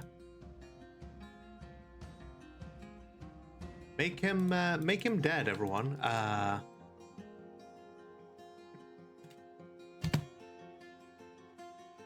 Oh hey, it looks like our military has returned from a successful raid. Right in time to run into this unfortunate goblin. Hey, that guy's stealing one of our artifacts. Punish him.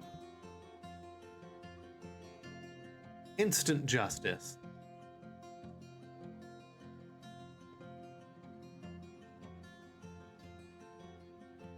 Who was responsible for the theft of the Joyous Knights?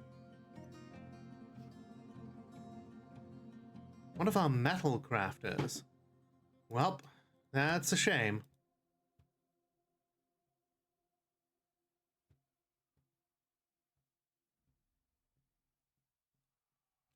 Okay, I think we need to take Tyrus off of guard duty there then.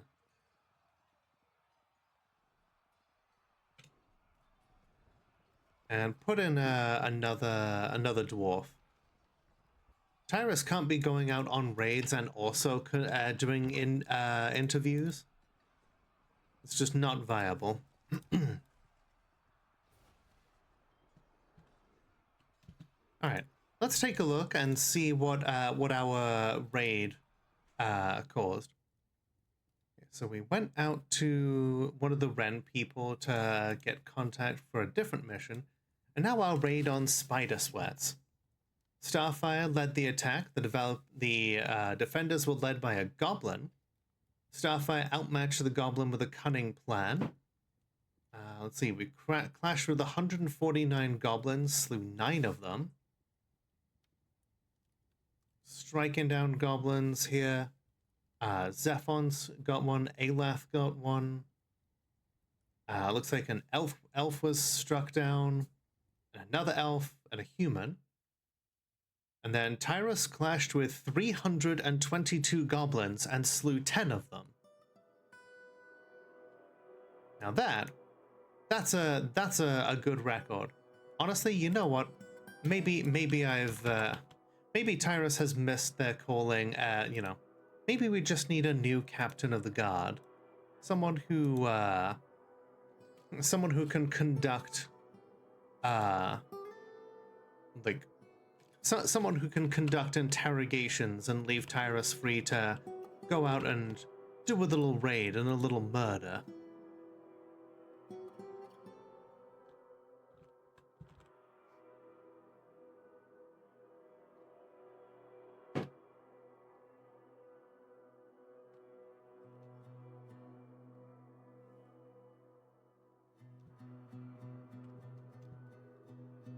You know, Tara, do you think the elves and humans have been sufficiently punished, or do we send them out again on a fresh raid? I think okay. So the problem with the rough turquoises then is they are automatically led by the captain of the guard. Okay, let's just ban the rough turquoises then, and we will. Let's see.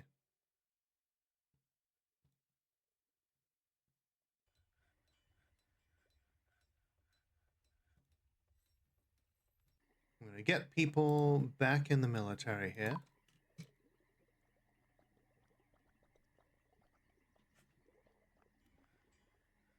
A little bit of a shake up here of the different dwarves. Assign people around to different positions.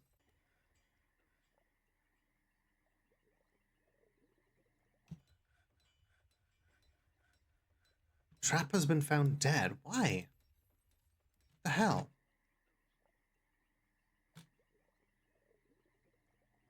Oh shit.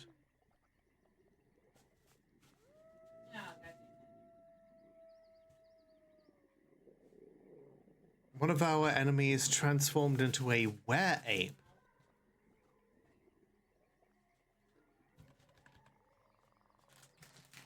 Okay. It appears to have died now.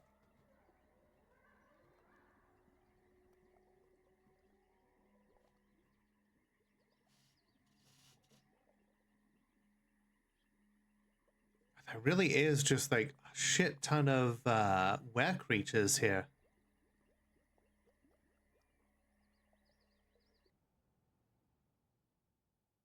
Yeah, were bisons, were apes, were like giraffes. They're all over the damn place.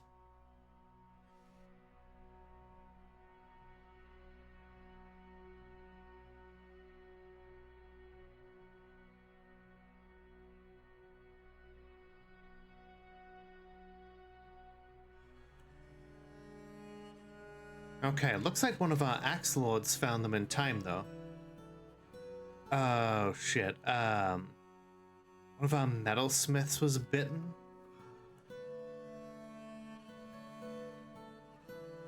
Shit.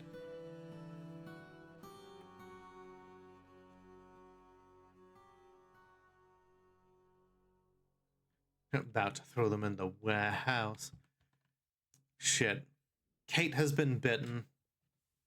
She's gonna turn into a were-ape unless we get rid of her.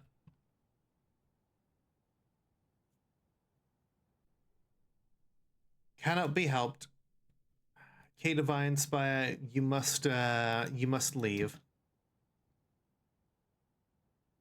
We cannot allow you to spread the contagion here.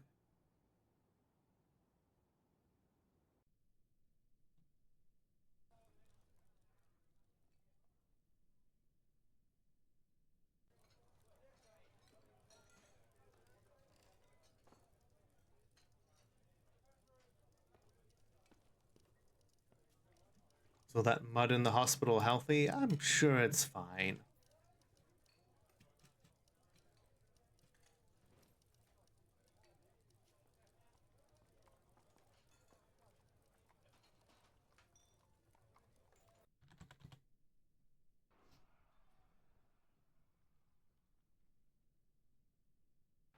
Alright, let's get some good fighters together for another squad.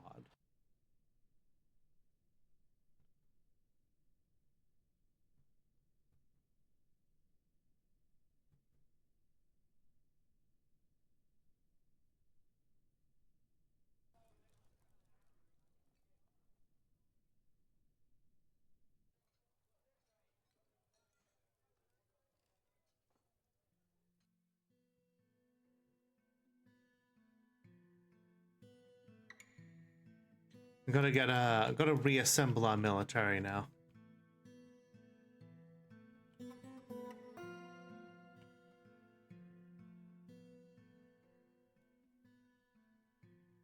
I think something that we need now is to... We've got to start putting some sentry animals around here.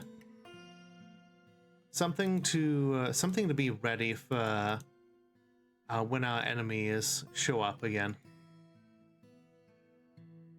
It'll be good to have animals ready to just surprise our enemies. All right, I'm gonna make this wall a little taller.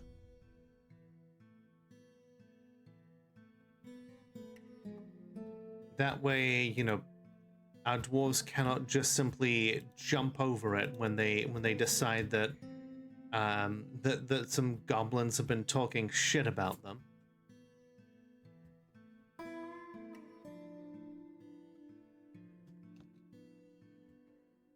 Okay. Now then, back to what we were doing before the fucking were-ape attack. The axles are all moving these screw pumps. And the pumps would normally move...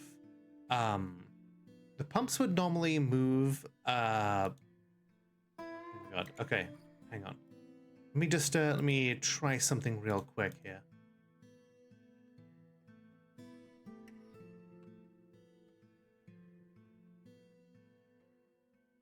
Okay, why the hell are we not able to build this fucking wall area?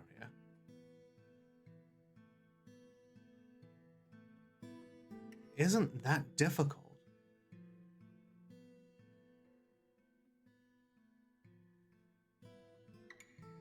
Finally.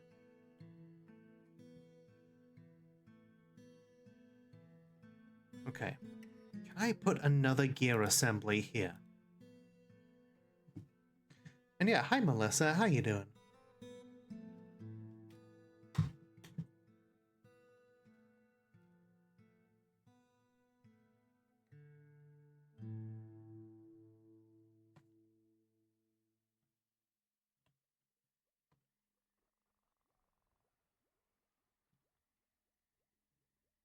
Okay. Combat again? Ah, a troglodyte. That shouldn't be a big issue.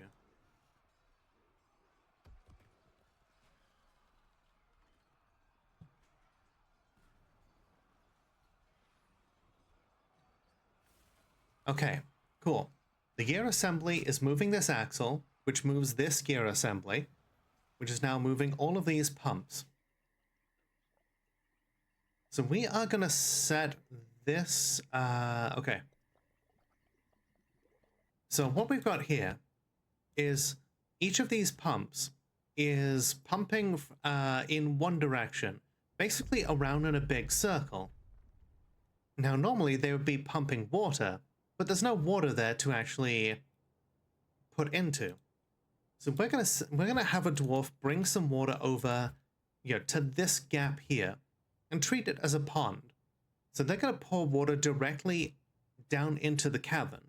Into the tavern, and once they put enough water in there, the pumps should be able to simply snatch that that water out of the air and pump it into each of these holes. The water will then fall down onto one of these statues, cascade down as a mist, and then be like sucked up into the next pump, and then dumped around, and then just we have a constant mist going. At least that's what happened when I tested this earlier.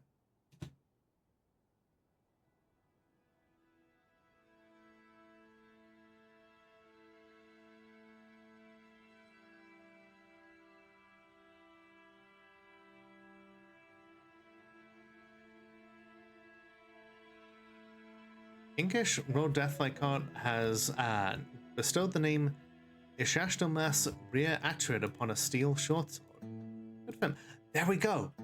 Okay, there it is. Behold, a refreshing mist. So now we can suspend that pit activity, and now it just generates a mist around these 4 statues.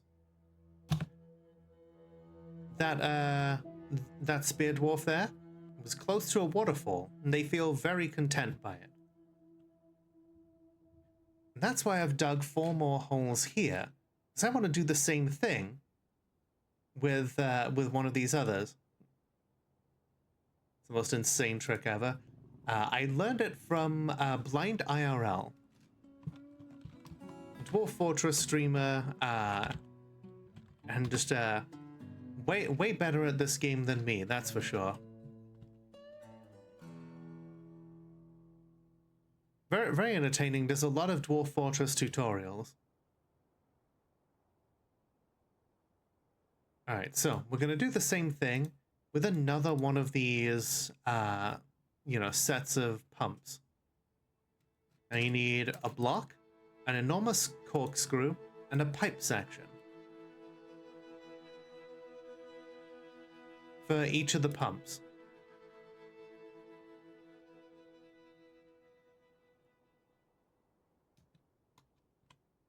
That's why I wanted another axle here.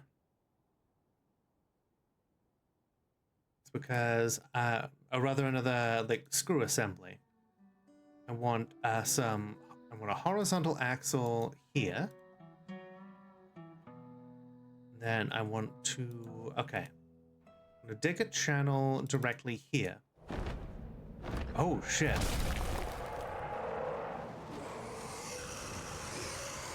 The forgotten beast, alas, has come. A great skinless toad.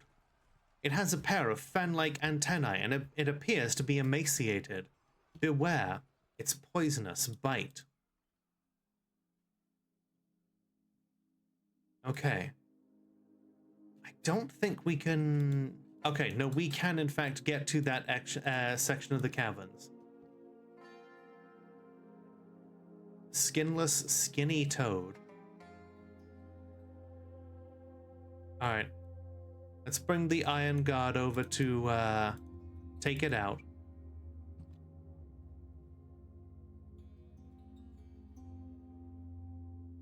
Simultaneously skinny and yet skinless. Oh hey, there's a Reacher there and a Troglodyte. Maybe it'll attack them first? It will not attack them first. Okay. We're just gonna lock these doors and see if it can break them down. Nope. It gives up. Cool.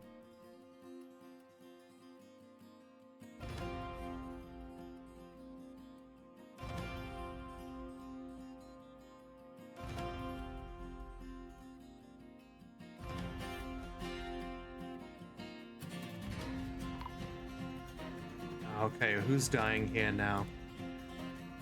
Yeah, we found that guy killed by whatever the hell it was.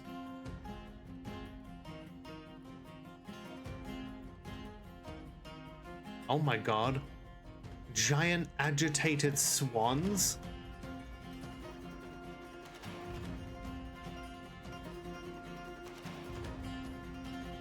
Can they not reach it now? I don't think they can. But we're gonna make sure.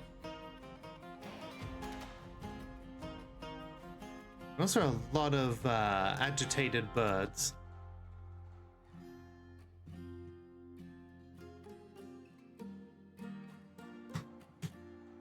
Tempted to shut off access to the outside altogether, except for going on like raids.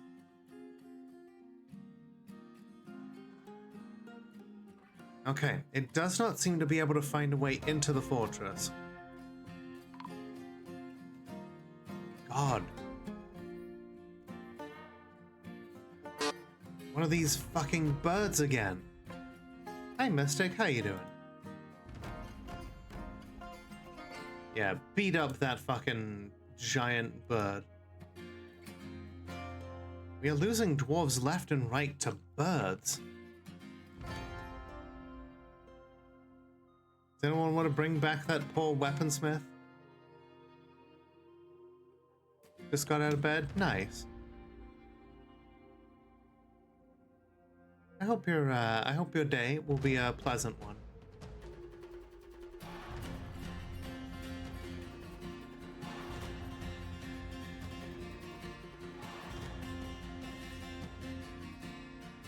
See, Ari is making some excellent blades here. We've made a whole lot more trap components.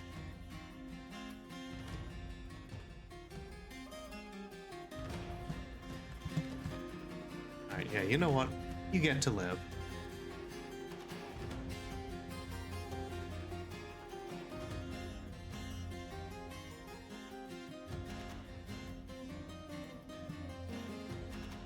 God damn, these fucking birds.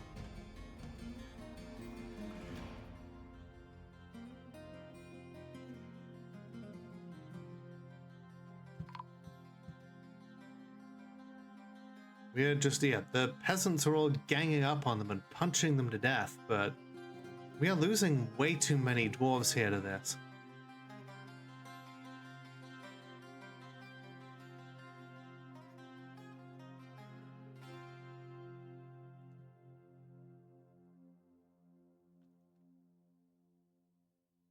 Alright, we need to start setting some guard dogs.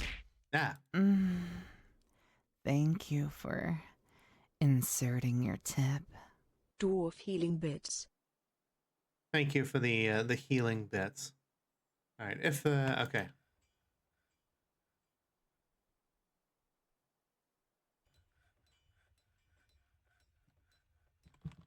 By the power of chat, you are reborn.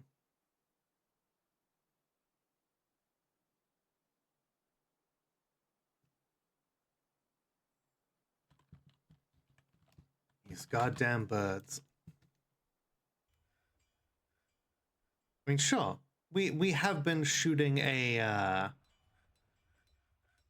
we've been shooting a lot of, we've been chopping a lot of trees down. There's no reason for nature to get mad at us.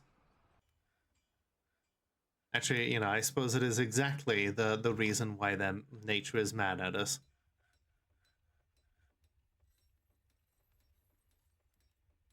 Still.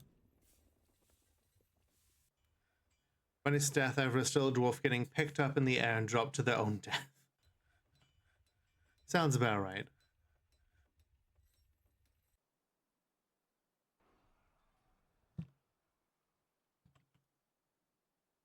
There's another one of these things. You know what? How about we just exterminate giant white stork? Bleh.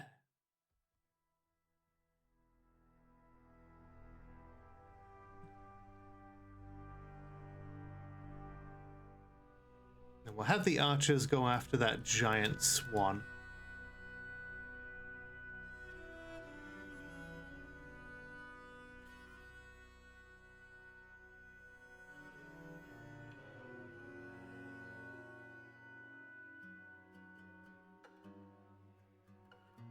Okay, so, as we were saying before we were so rudely interrupted, we're gonna get some more axles in place here, and then another gear assembly.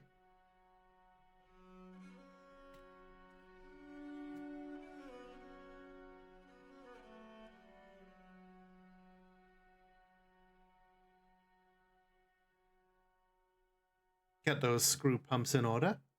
And now we should get a... Okay. We want another statue in place here and here. That way there are objects directly underneath each of these so that it just keeps continually making a mist. This dwarf here, close to a waterfall and content about it.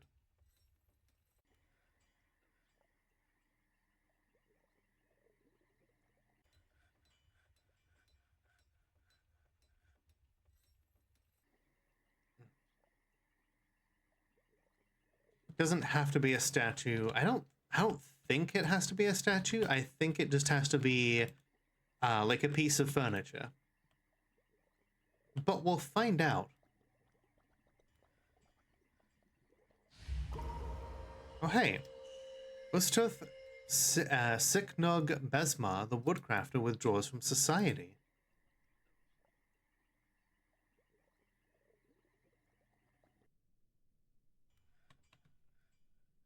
They're an adept blacksmith, but they're also an accomplished woodcrafter, so they're probably going to make some cool piece of wood.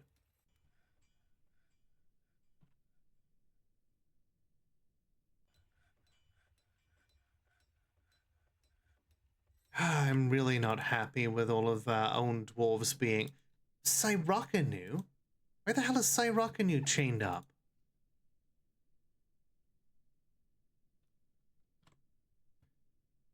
Violation of export prohibition. Alright, that's the last straw.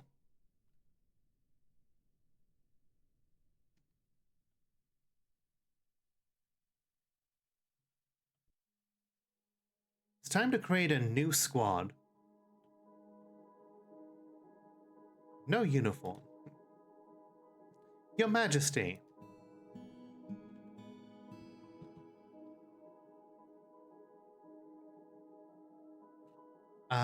Let's see. Can we, okay, so here we go. Your Majesty, I know that you created this fortress, you know, well, you commissioned this fortress's creation for some, you know, as a way of freeing our fortress from oppression, from the violent and monstrous demon known as Flinch Lizard, the Wicked Bug. And I think it's only right that we show you our gratitude. We are now into our 8th year.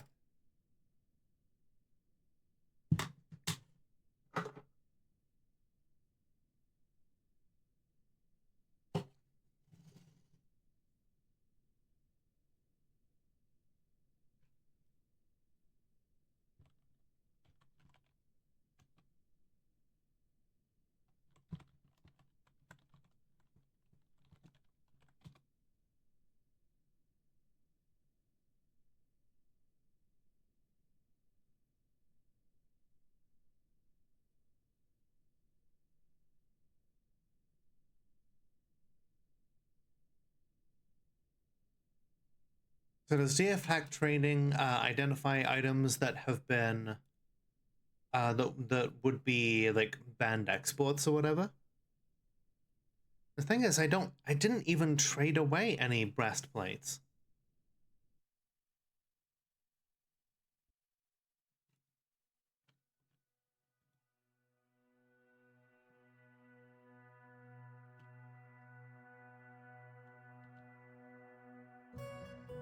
The queen is asleep.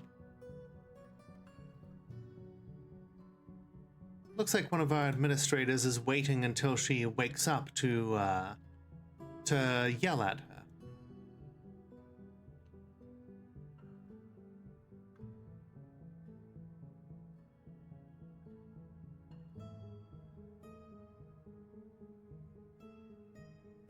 Tobal, a goblin peddler, is visiting. This guy again. He's literally from one of the goblin civilizations. I don't trust him. Like they're like, he's literally from like the demon worshipping goblins.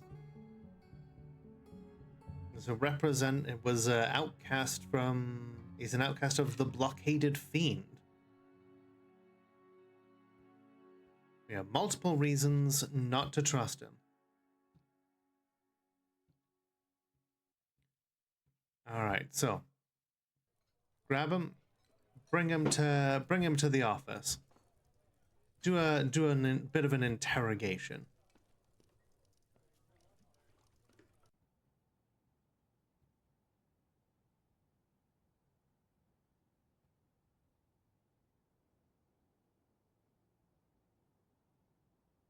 We don't like that. No, it's like, and yeah. Once again, it's not to do with their species. It's to do with the fact that they're from one of the civilizations that was founded by a literal demon.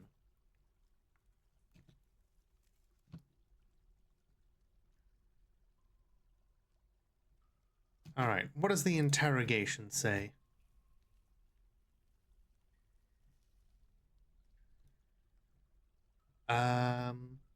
Met with subject, misrepresented facts surrounding case in order to elicit information.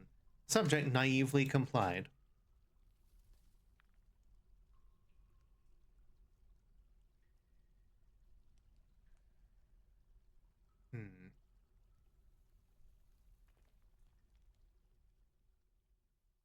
Oh yeah, that's him. That's, oh no, wait, nope, that's a different Tobal.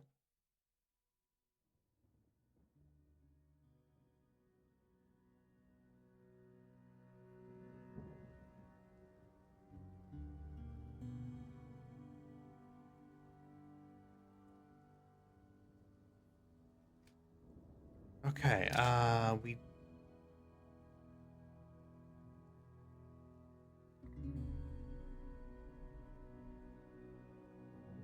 okay, so I guess then he's clean, I guess.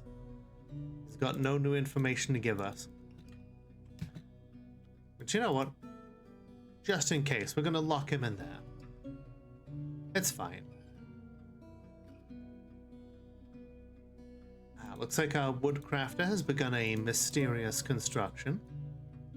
They have a lot of stuff. They've got pecan wood, ash logs, bayberry wood, smoky quartz, copper, magnetite, blue jades, lignite, sards, and porcelain. Things rotting in my dining hall. I know. Not sure what. I think it's just this this guy is. Yeah, I think it's the were-ape corpse.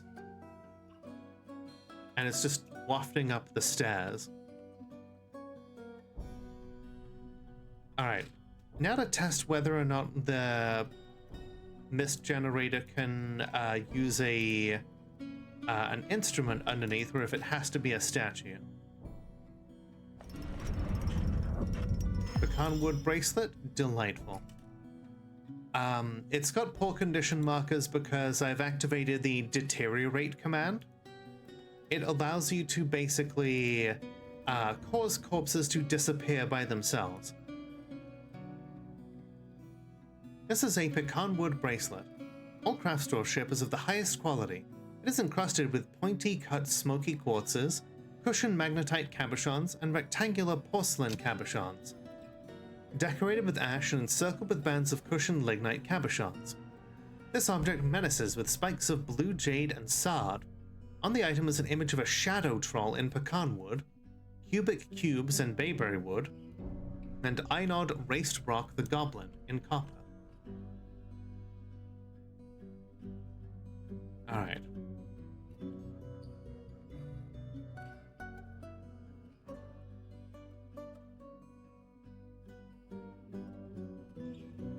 Where the hell is the queen?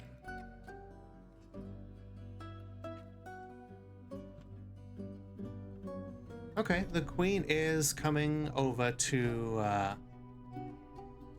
well, allegedly, the queen is coming over to see what's going on.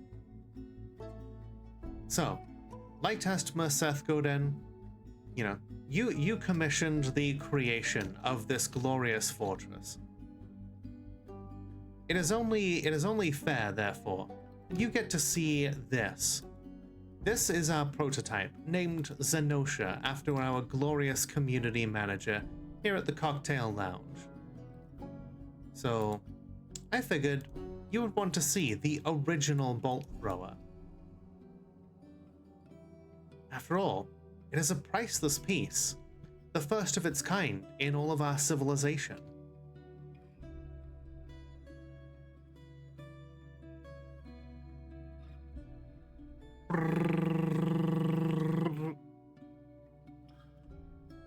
Wow. People just come on in here, don't they? They're coming to yell at the Queen. Okay, fine. Where are you going, Your Majesty?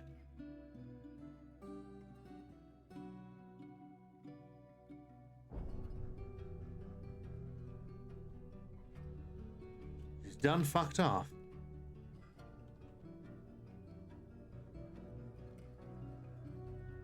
Let's come back into the... Okay. Someone came here to yell at her.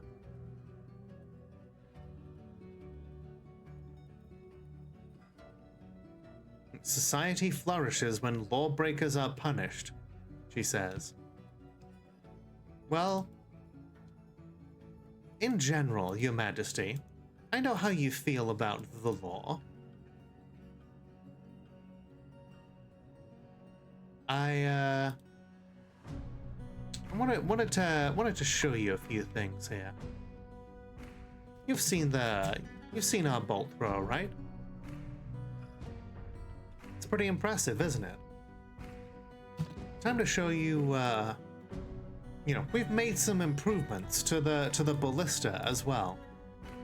If you would be so kind as to stand right there, we'll give you something of a live demonstration.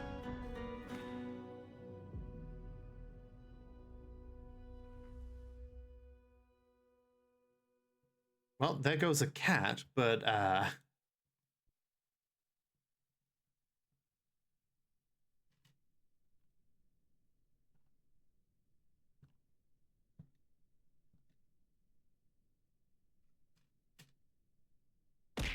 yeah.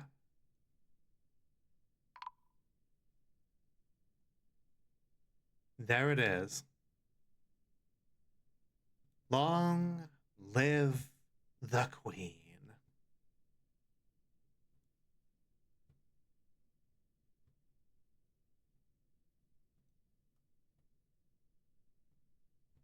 Just like, oh yes, this is all very impressive, but should I be stood so close?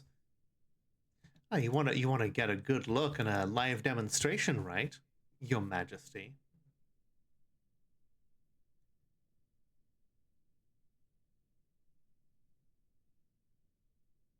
Now the outpost liaison is just cleaning up the blood. Now I'm sure our Duchess will be very happy to know that, After a polite discussion with local rivals, Mebzeth Gemasiah has claimed the position of Queen of the Vigorous Gnats. Oh. One of our people in the fortress.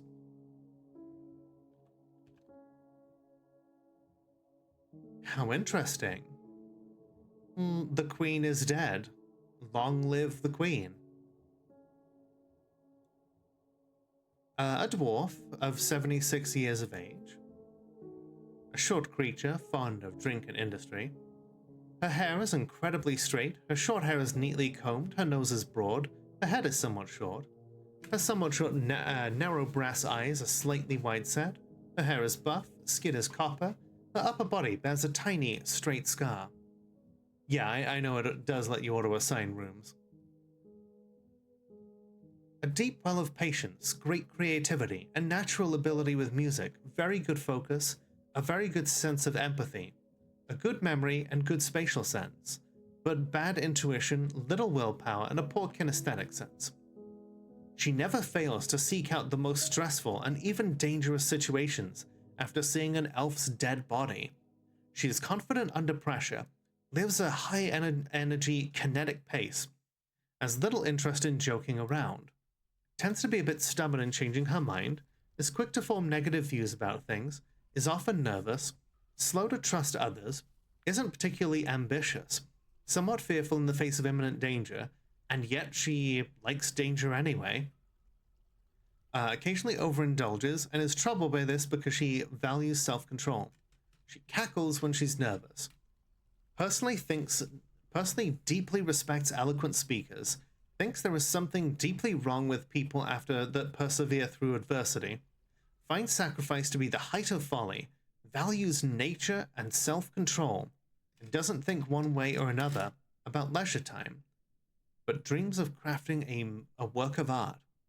She likes sandstone, bronze, peridot, cherry wood, giant cave swallow leather, battle axes, crowns, was meant to be, mules for their stubbornness, giant magpies for their fondness of shiny objects, the words of the watchful savants and the sound of the prim phrase and the sight of the sensual laces.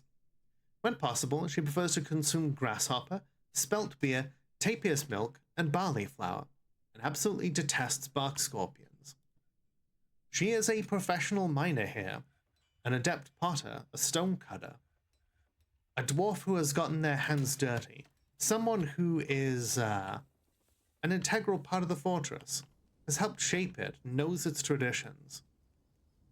You know, she didn't order this place to be made without knowing full well the implications of what it means to come out here and live this dangerous life.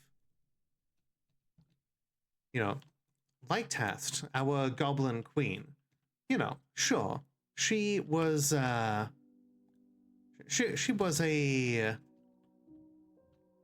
instrumental in making sure this place was founded, but she did nothing to build it. Was she here with us through the dangerous first siege? Was she here when forgotten beasts started showing up? Was she here when the elves conspired to overthrow us? I say no.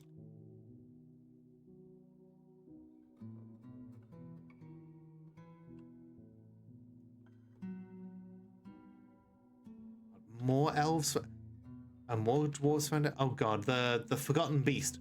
How did these dwarves even get here?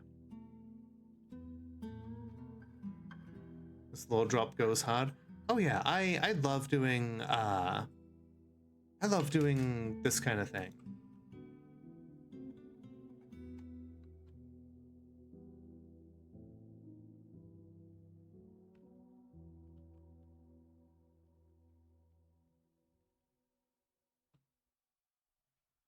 I don't even know how these dwarves got to fight this forgotten beast in the first place.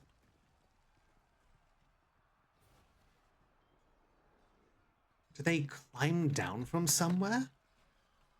The Iron Guard literally cannot find a way to get to it.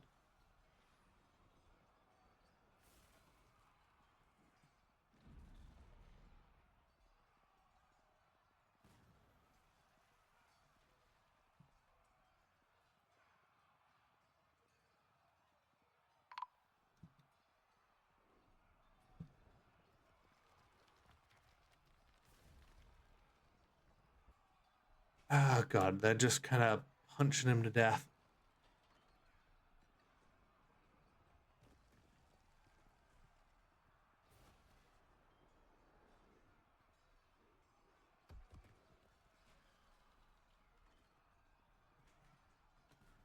Okay, it's dead. You know, if Kova was here, I know that Kova would spend the points to get their dwarf back, so boop, you're alive.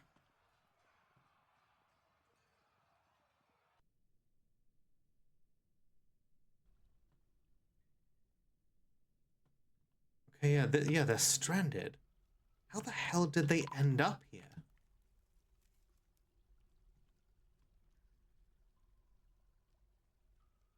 So that other click sound was an elven caravan arriving.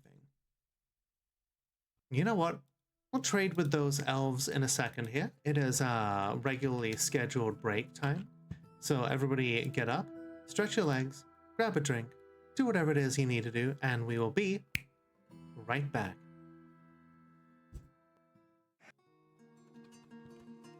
All right, everybody, we're back.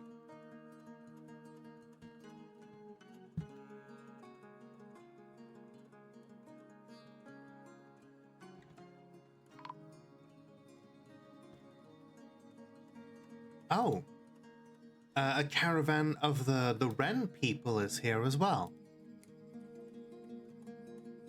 I guess we'll see if these creatures are, if they have anything worth trading in the meantime.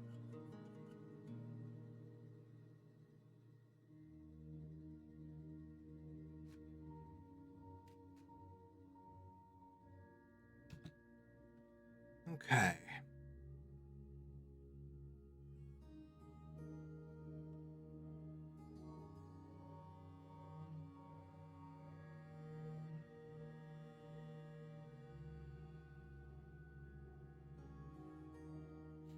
The Duchess Terra meets with the elf diplomat Ametha Imiwa Suda. Hydrating on shrimp, good idea.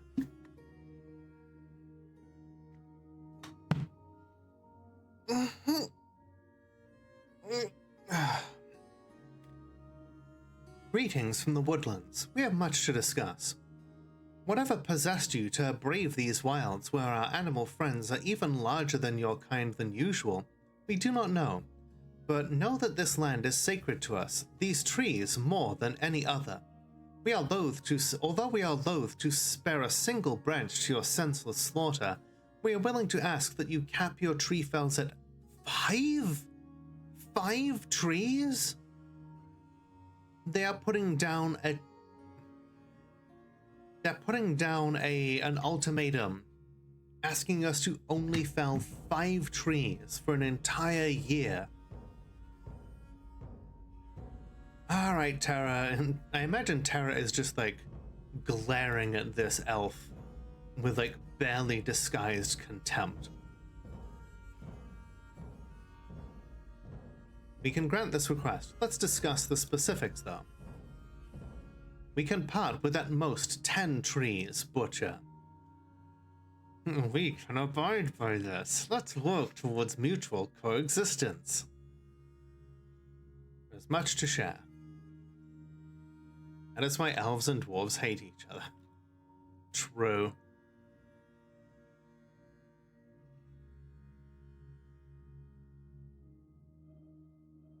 Alright, well, let's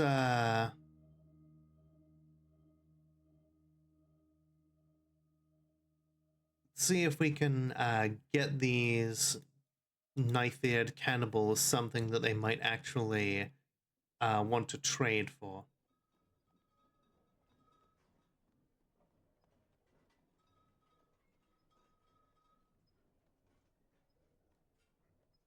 And hey, if they end up not enjoying it, then we can just start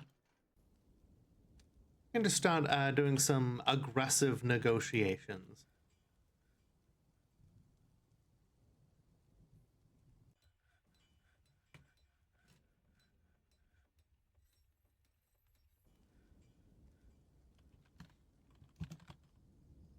Also, we had to replace our manager because our current manager is serving a jail sentence. Okay, it looks like both our mist generators are working. So instruments can work just fine. As long as we don't put too much water down, it avoids getting any actual mud. Now we have literally doubled the range, the radius of our mist generator. And yeah, pretty much everybody walks through here.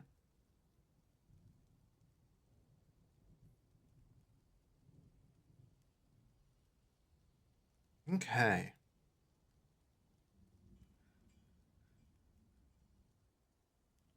Let us hope that these elves continue to let's hope these elves continue to prove that they are worth investing in.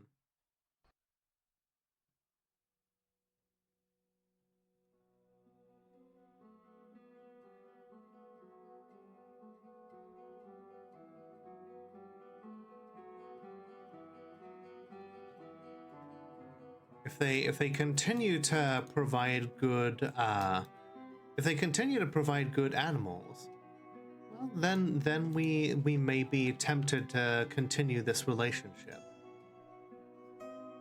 We are enchanted by your more ethical works. Yeah. You got some clay, you got some instruments.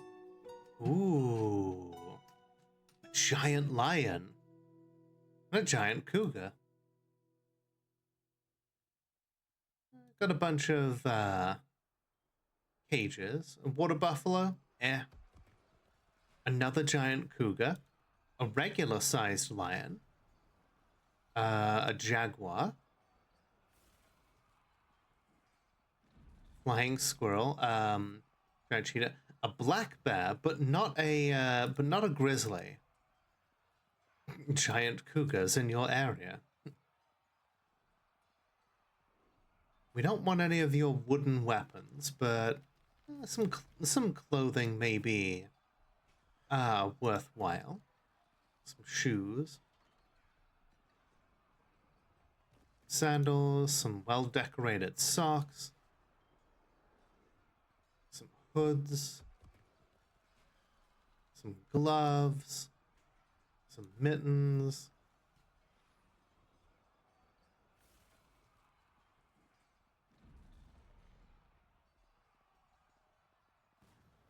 Here we go. Plums, bitter oranges, coffee cherries, mangoes. But that's your guavas. That's the kind of shit that we want from them. That will all make some delightful boozes.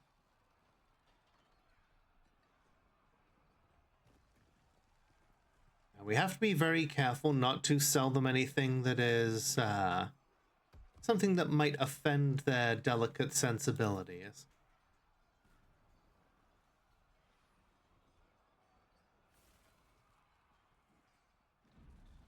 Although once upon a time, they would have been all too happy to take items that were made of bone.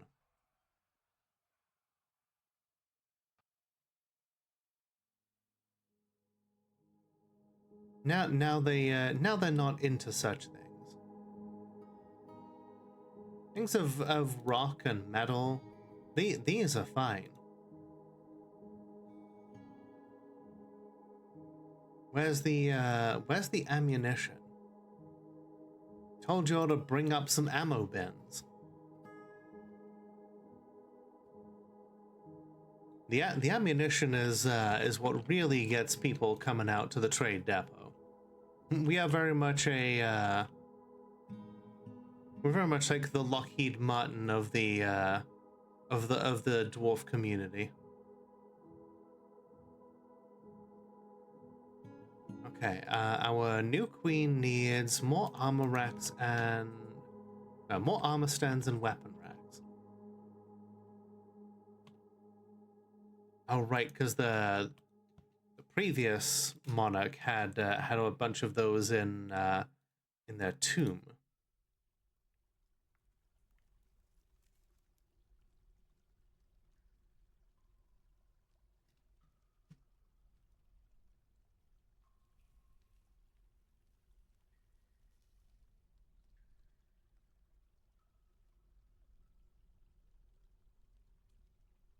There you go. Let's see. Another diplomat from the elves.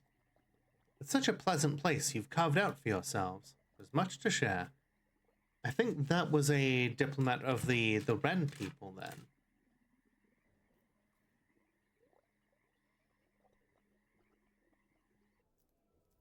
Okay, so some of these plain copper bolts will trade nicely.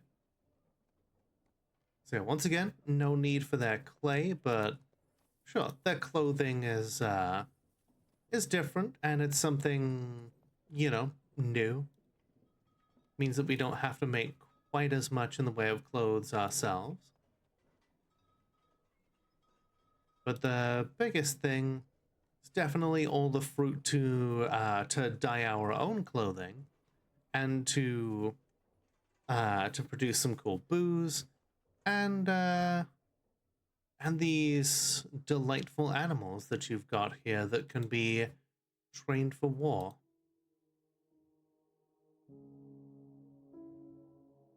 We'll have to compare them to the giant animals that we already have and see if there's anything here that would be able to create a breeding pair.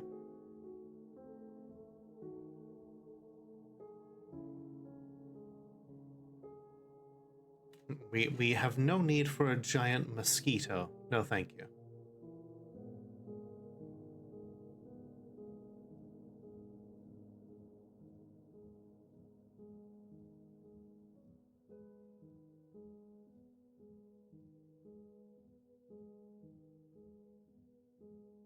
Someone say giant cougars.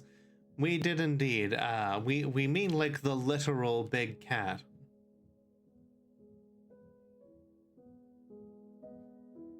It is a bird of prey that is about 8 times the size of a regular cougar. Take that for what you will.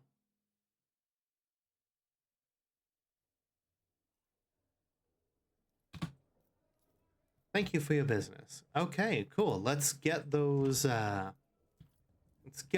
giant cats over here and see about getting them trained up. Let's see, a giant cheetah, giant lion. We have a breeding pair of giant cougars. My question is, can the cougars be war trained? They cannot. That means they're only really good as pets. Let's see, we have a giant cheetah here, and a jaguar. Hi there, gory hamjar. Yeah, the big cat sprites are pretty cool. Let's see. Okay, the giant cheetah and the giant lion can be trained for war. Okay, so they've not brought us anything that can be properly war trained so far. But yeah, how you doing tonight? Welcome in. It is good to see another dwarf aficionado.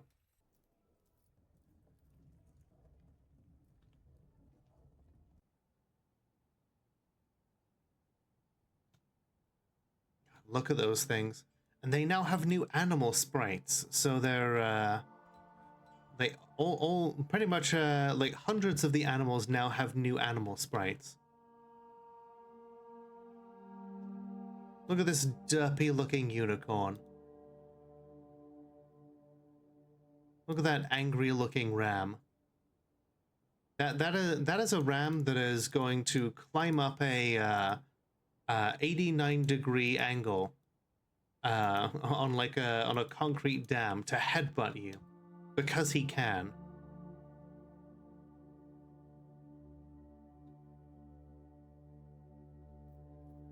Let's see, the Wren people are still unloading their goods.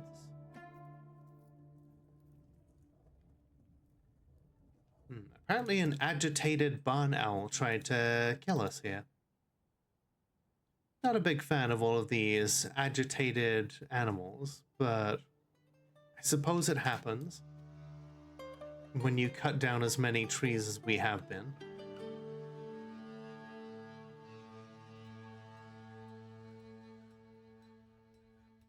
I suppose we can spare some time where we don't do that.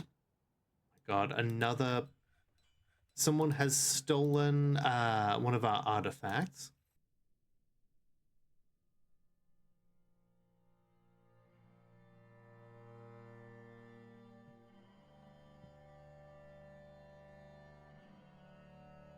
One of our crafts dwarves here.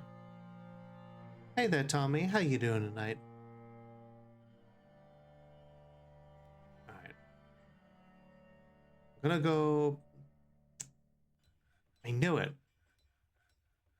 This lizard person who's a criminal. Just got to work. Well, hey, I hope we can We can make the little the late night hours for you while away peacefully. Okay, there's the trade-off. Guards, destroy him.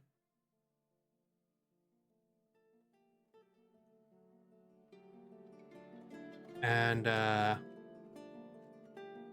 for the theft of the joyous knights, we will accuse Ral. Oh. The forgotten beast Cadusum Nyon Nyotosnum Ulux Olzol has come. A gigantic hairy earthworm. It has a square shell and it is ravening. Its yellow hair is long and wavy. Beware, its poisonous vapors.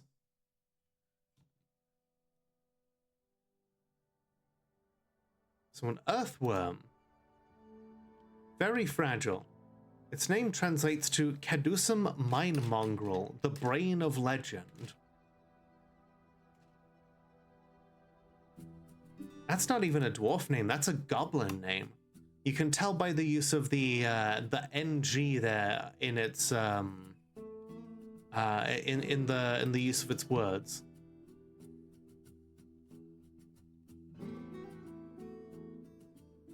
Yeah, like goblin names are like even more of a mouthful than dwarf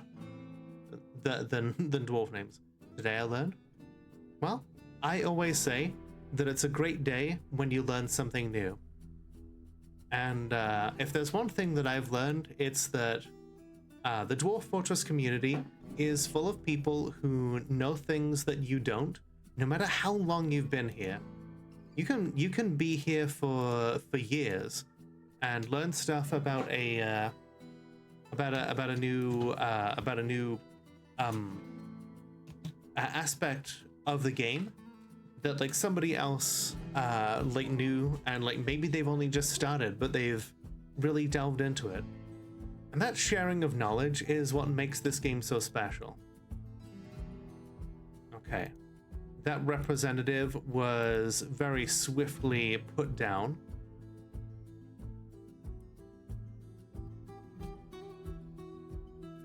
Now let's get the Iron Guard down here to slay this forgotten beast.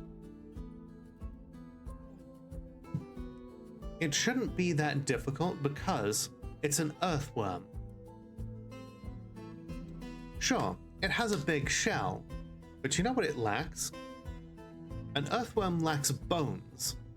Without bones, there's nothing to protect its soft, squishy skull from being absolutely well, it doesn't have a skull. Without any skull, it doesn't have any organs to protect its brain or its heart or its lungs. You can see one hit already and it has suffered some heavy bleeding. Just like the Squish Mouse, but without quite as much cartoon physics. Okay, there we go. And this particular dwarf has a full name here. Ablel Flag-Fated, the Tin Bear of Coils. That indicates a proud number of kills. You can see that he has killed 4 goblins of different types, a troll, and then 2 notable goblins, a notable human forlorn corpse, the blind cave ogre named Jade Myers, a human, and then of course this earthworm beast. Now we just have to hope that the noxious vape. Oh no! Oh no! Oh, those vapors were very bad. Those vapors were very bad. Get him to a hospital, stat. All right. Take the Iron Guard off duty.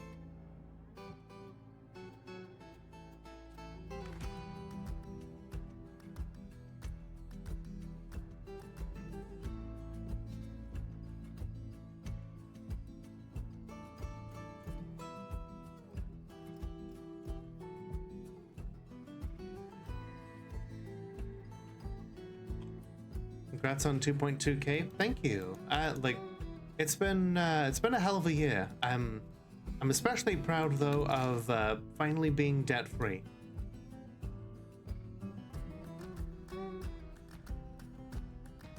All right, Sid is going down to recover the wounded.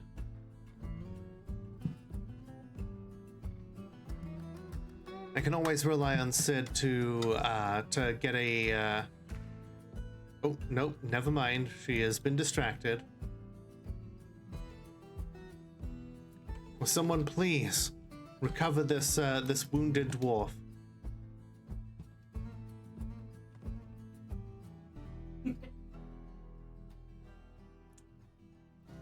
I think it's too late.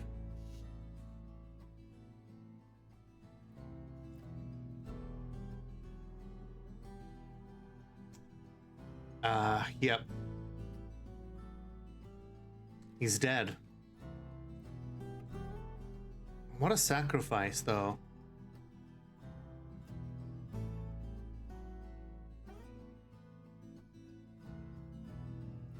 What a nasty death.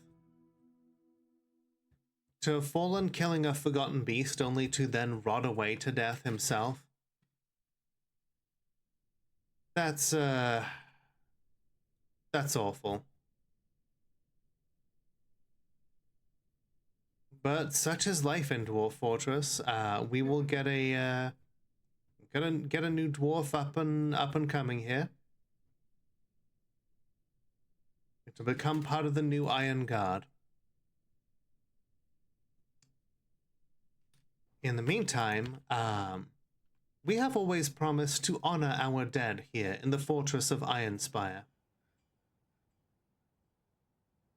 So far, we've only had one other statue of someone who has truly been worthy.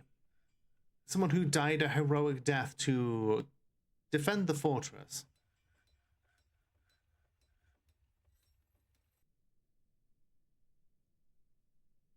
What more heroic death can one get than slaying a one-of-a-kind forgotten beast, only to then fall themselves. So, we're gonna commission a platinum statue related to a historical figure.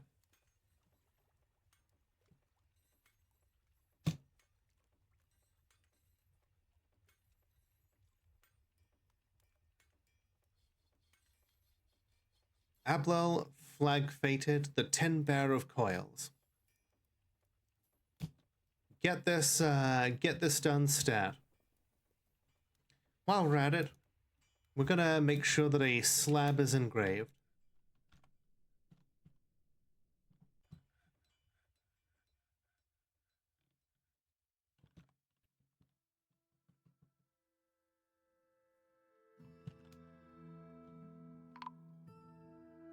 I guess now they've found out that he's dead. All right, get a slab carved up here.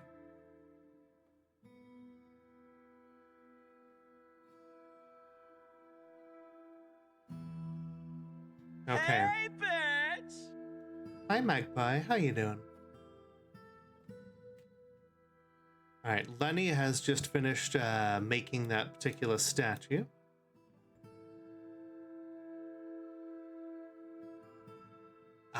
What an image to commemorate his memory. This is an exceptional platinum statue of Jade Myers, the blind cave ogre who rampaged through here and struck down so many of our pets and even a dwarf or two. And the dwarf Ablel Flag-Fated, the Tin Bear of Coils, in platinum by Lenny Iron of Ironspire. Ablel is striking down Jade Myers. The artwork relates to the killing of the blind cave ogre Jade Myers by the dwarf Ablel Flag-Fated in the early winter of 607.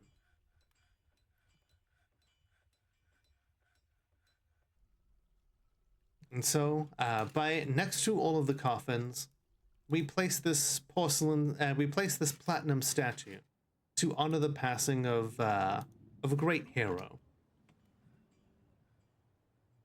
I'm Can I get some 07s in chat, please, for Ablel Flag Fated?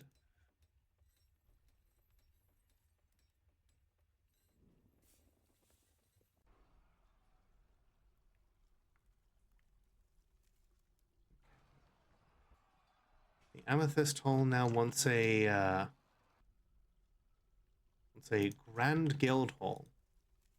You know, we just so happen to have a bunch of fancy statues in here that can up the value of this place.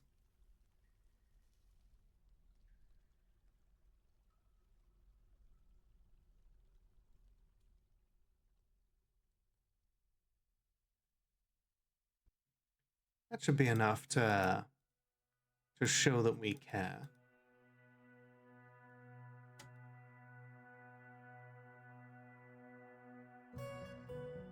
Couple of steel doors as well. Okay, Duchess Terra here, personally engraving the slab.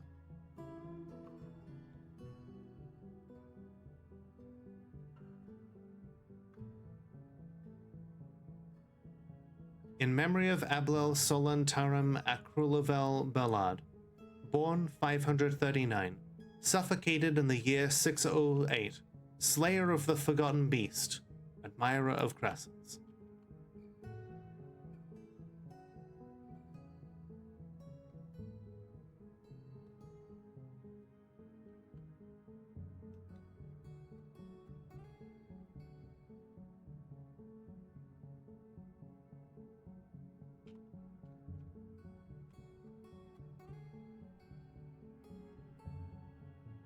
And so, with that done, let's see. Okay, so this is the Iron Guards barracks. Let's get the okay. We don't need the Helmed Guilds. That was just okay.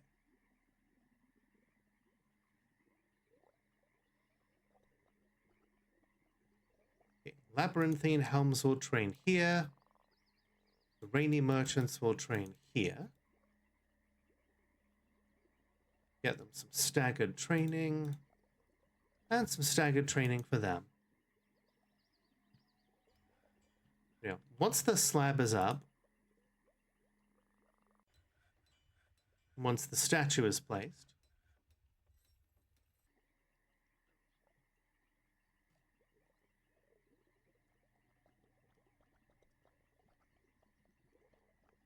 we're gonna make sure that we get another lizard person.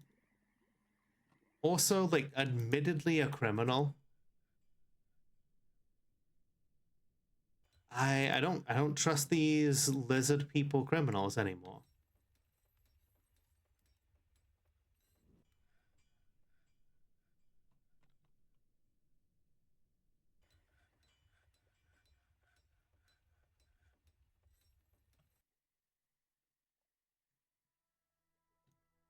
Wait a second, did I accidentally get rid of the Iron Guard?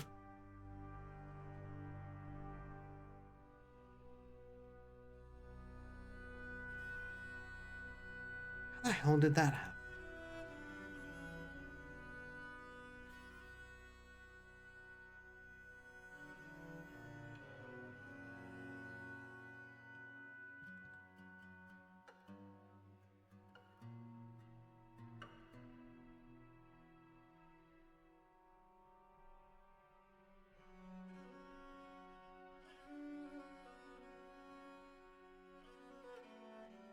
All right, let's get those people back into uniform.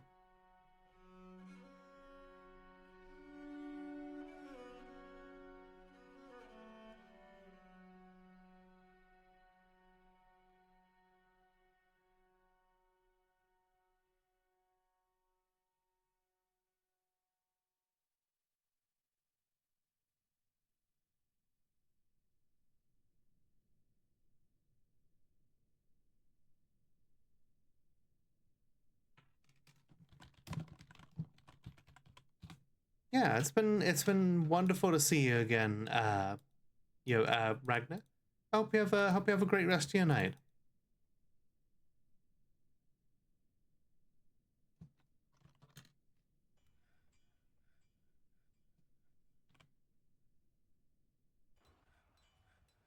Okay.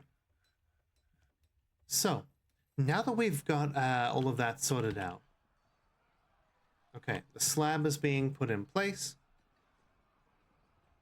The merchants will be leaving soon.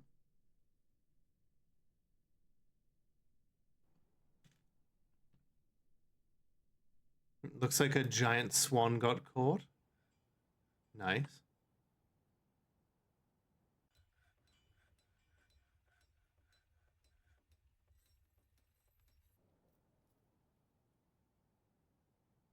Yeah, we have no need of trading with the elves further. Wait, shit, do we even trade with the Ren people? Are their goods even ready?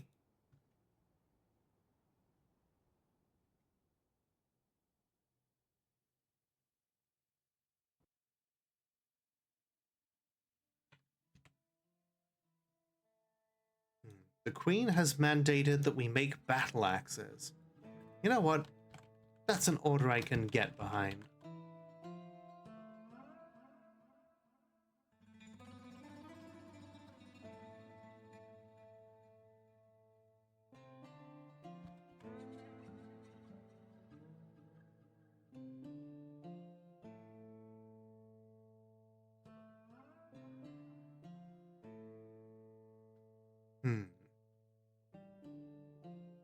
You know, if we keep this up, like we could even try like moving another axle here and just like spreading it out even further. Make another set of like mist generators over here.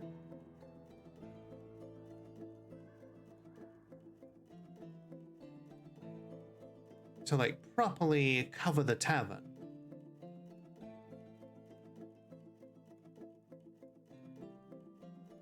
If we had enough power, I think we can pull it off.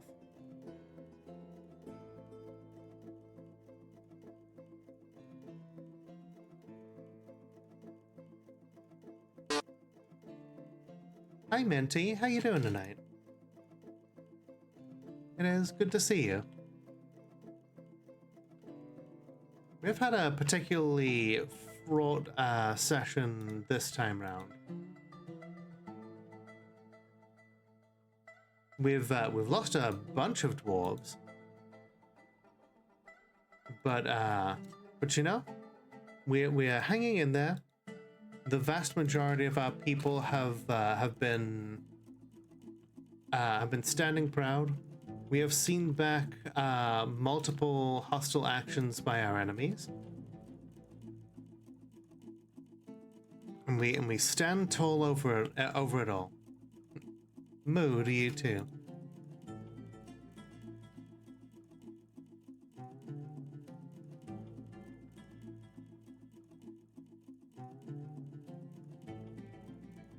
Ah, we don't have enough components for this.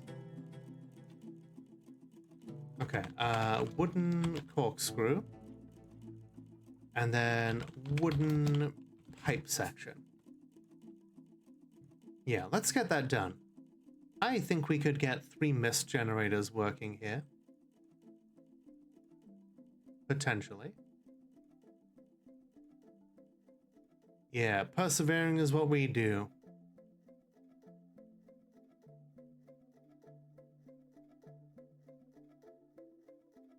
Okay, yep, looks like the Ren people left. That's fine.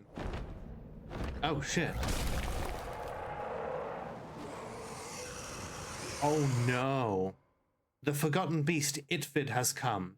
A towering, scaly spider.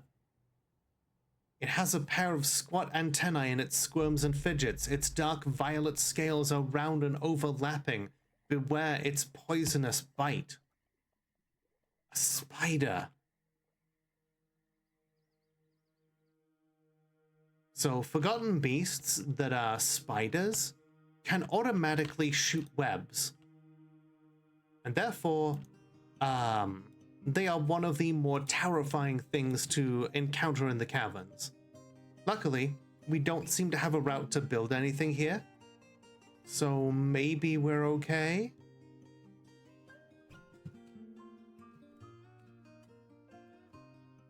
It's definitely terrifying the Grundles, though. Yeah, there's a door right here that would lead it to us, but it's not able to reach it. Shoot webs too. Yeah, this thing can definitely shoot a whole bunch of ropes without any kind of refractory period, though. Like, look at it go.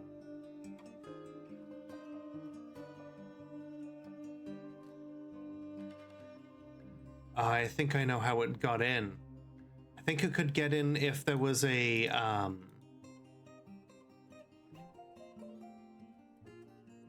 think it spotted like a hole in the floor. Maybe.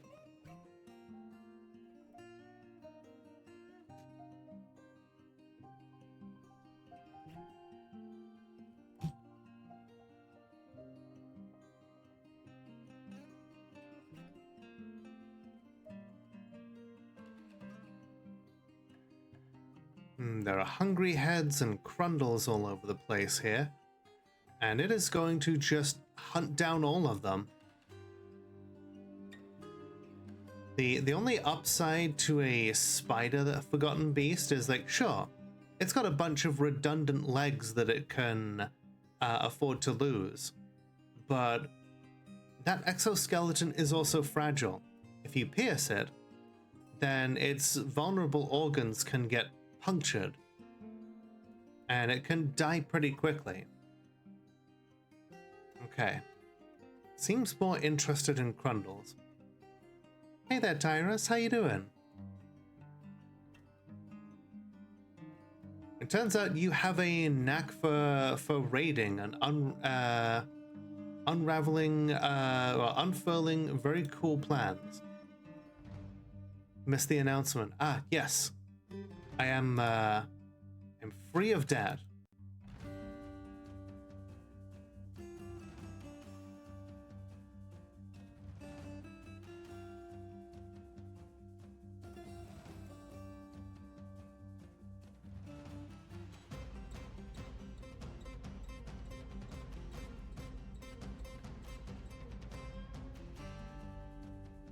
Why did he get into a fight with a Jabberer? Unless, of course, it wasn't one of our Jabberers.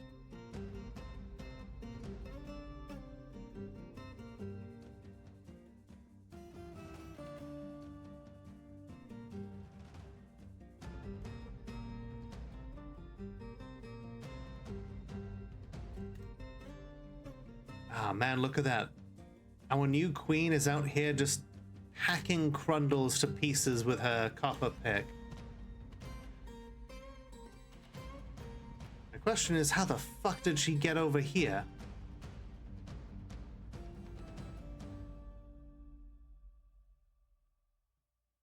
Because right now she's out in the caverns where it should not be possible to get to. That's not just any old caverns. That's the caverns where the fucking spider forgotten beast is.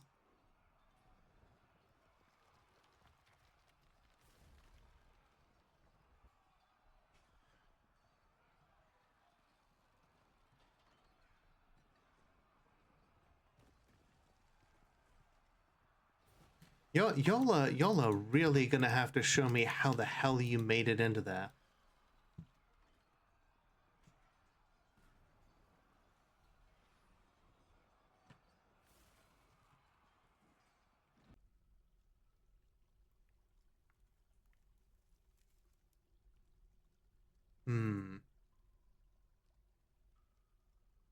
Gundle her, I had that makes no sense, Tyrus.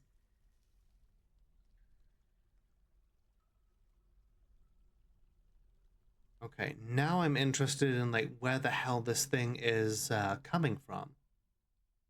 Or how the hell the dwarves got there. Oh, hey, some migrants have arrived.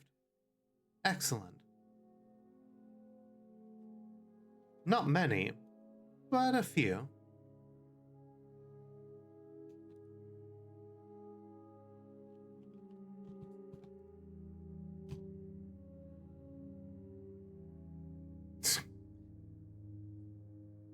Yes, thank you, Tyrus.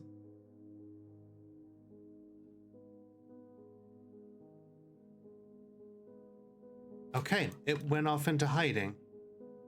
Okay, we'll stand down for now. But we will be on our guard.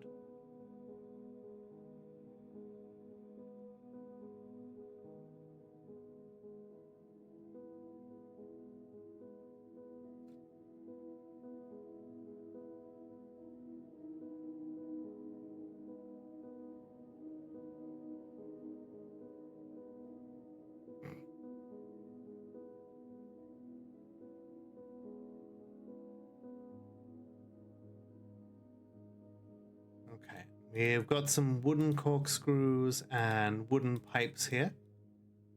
Not the same as the copper, but it doesn't really matter.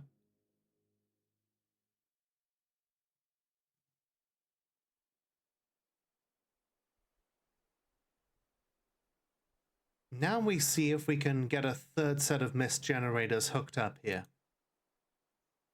If we do, then we'll have a full range of pretty much a full range of the tavern just coated in mist at any one time.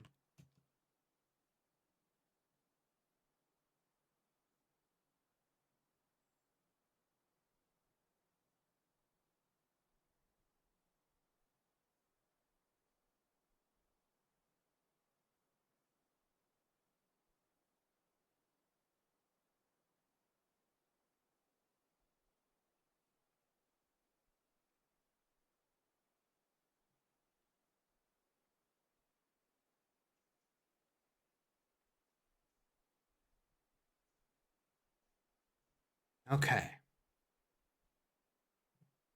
Almost ready.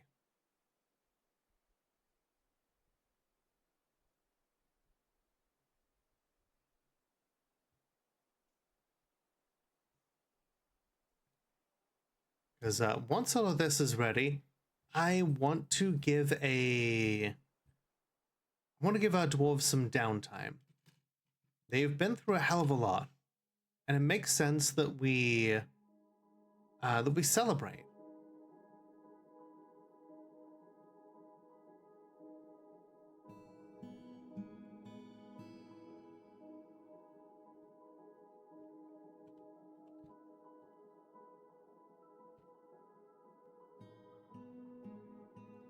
Okay, add a new burrow.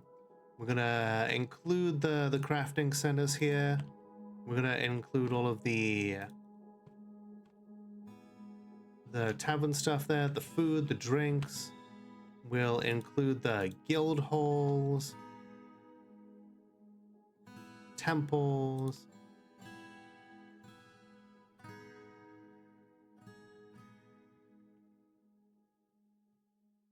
And we'll name this one Festival. We assign everyone to it. It is currently, we'll pause it so that nobody is forced to go there right now.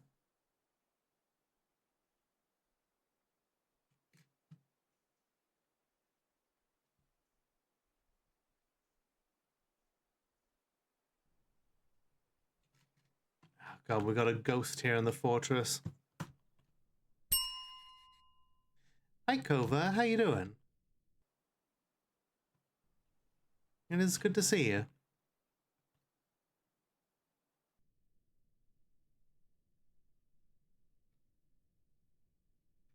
Your dwarf has been continuing to make some delightful pieces of carpentry, many of which are part of our new mist generators here.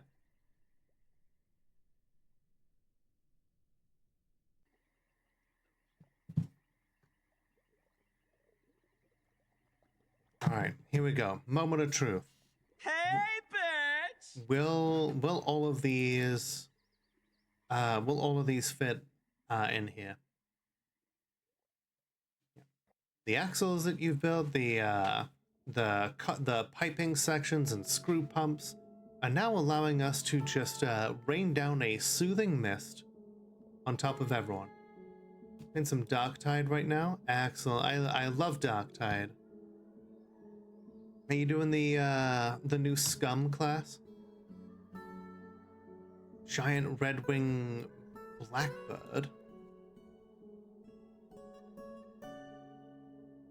An agitated giant red-wing blackbird. They're both trying to attack this this like undead. That kind of seems like their problem. Yeah, the scum class is a new one. It were very recently released and kind of a glass cannon that is powered by meth.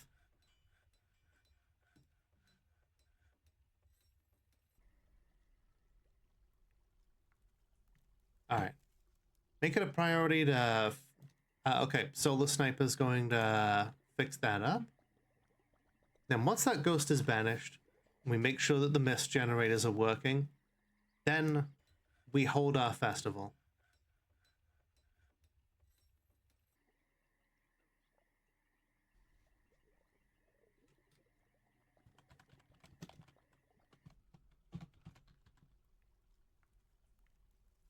Seems like our new queen really wants us to make as many battle axes as we can.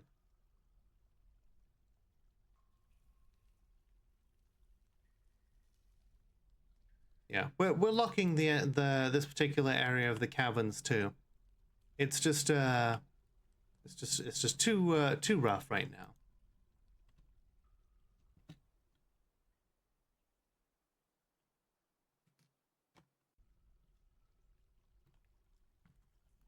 Yes, we stand the scum here.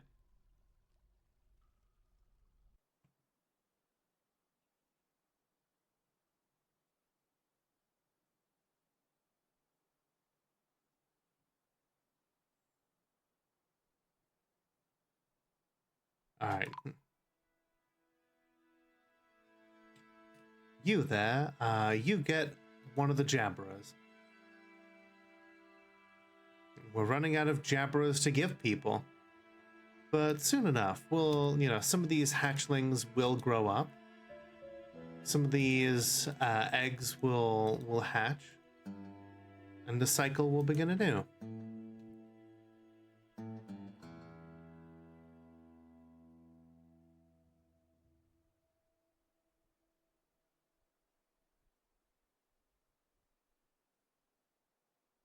Okay, here comes the last person to finish up the remaining mist generator. If this all rotates freely, like if it has enough power to run it all, then I will be happy.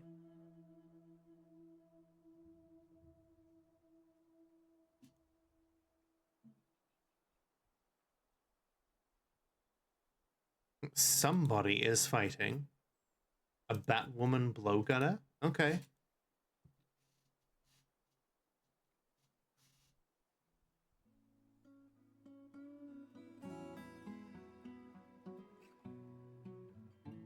We're gonna have so many battle axes.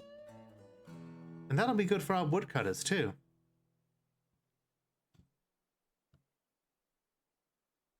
What the hell is wrong with you? Why are you not finishing the construction? Okay. I'm gonna get all of the other pieces together.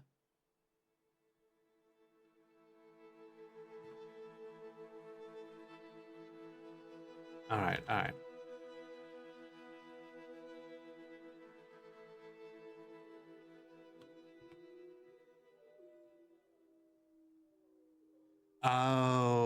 Okay. That's too much then. Not enough power. We would need a fifth windmill. Actually, you know what? That's doable. Rather than remove that, Yeah, we just add a fifth windmill.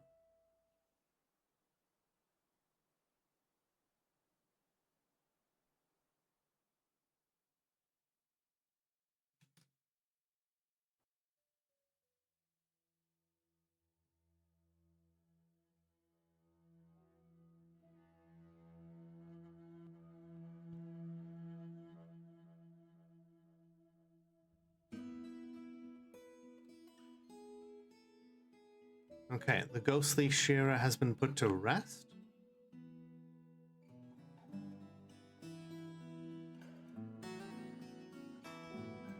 Oh shit, the Forgotten Beast is back.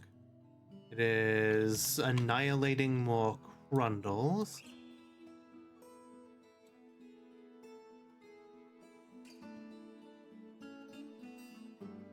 It is out for more revenge.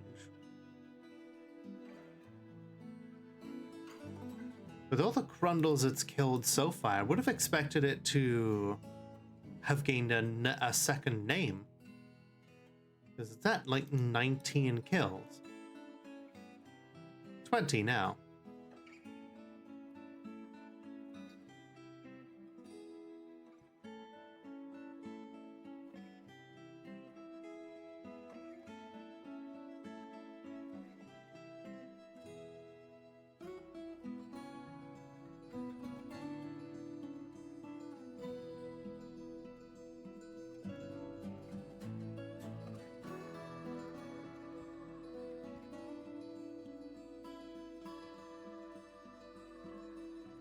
Okay, we have space for another windmill. Let's get it rigged up.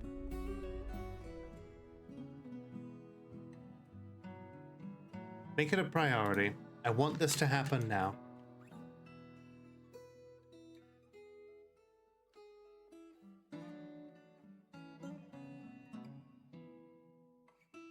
Tyrus is taking their squad on training maneuvers.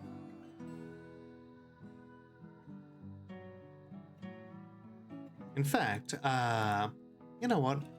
I think this is a perfect time, since our fortress is getting used to like new weapons. Why don't we change up the details of their weapon here?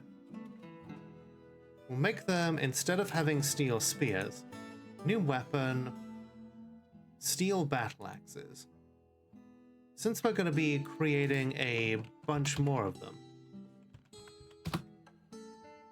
Confirm and save the uniform, and then we assign the uniform Axe Dwarf to all of them. You can take advantage of some of our brand new battle axes and they can start learning new skills, hacking down new creatures, and getting new kills.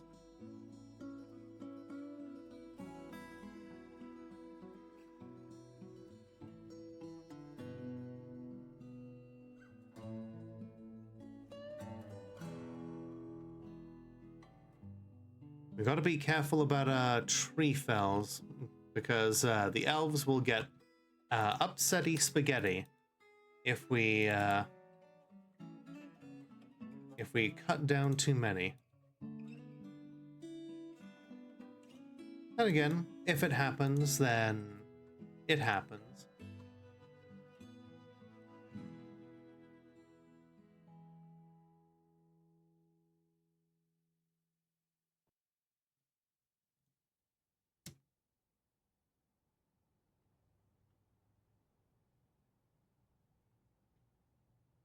They were able to accept 10 trees.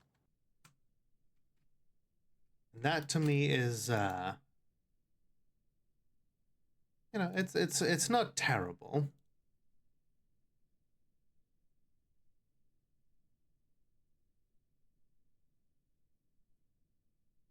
It could be a lot better, but you know, if we maintain cordial relations with them, then we could then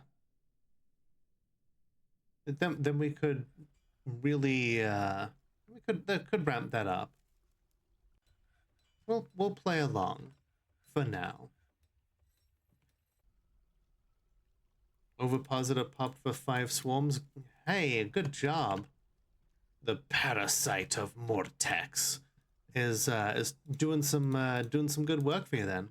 Glad to hear it.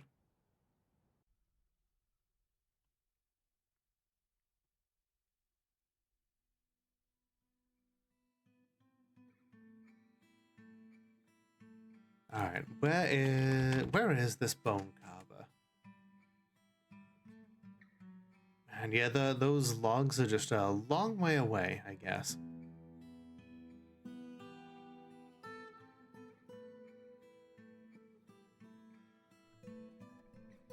I gotta go all the way down there. Okay, you know what? Fuck it. We're gonna cancel construction of the mill. We've got 3 logs. I'm gonna cut down one of our 10 allotted trees.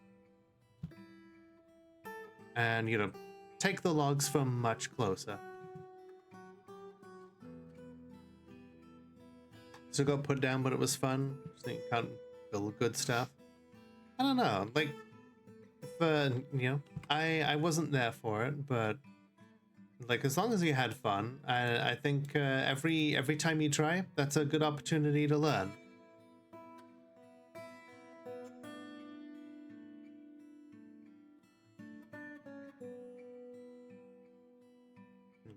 I think steel battle axes for our woodcutters will be instrumental in making sure that they can cut down trees more easily too. Because the material in the battle axe now makes all the difference. Same goes for mining picks.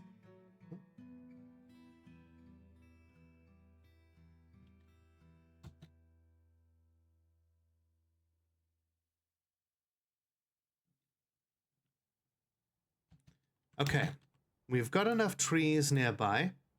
Let's activate another windmill.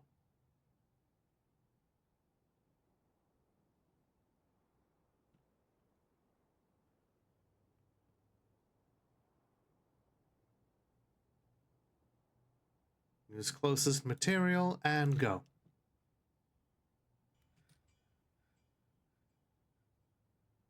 Okay, it has space for the wind to get to.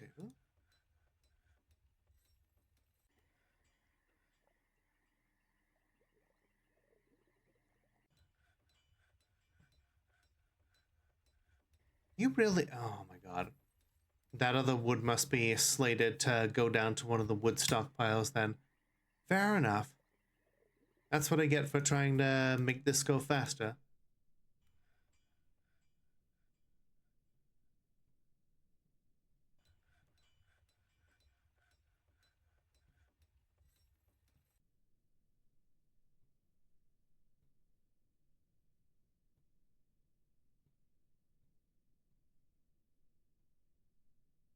Okay. More logs.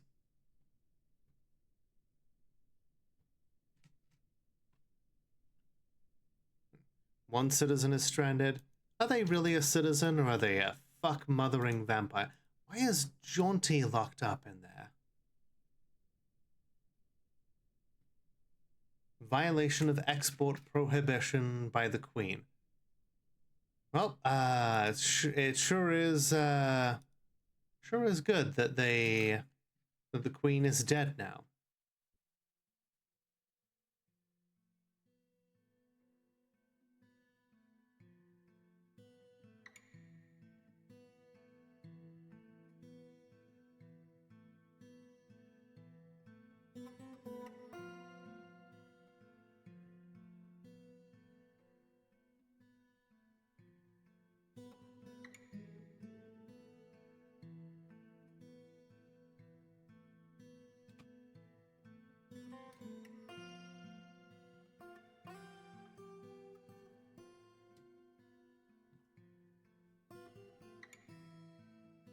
Iron bolts. Let's get these ones melted down too.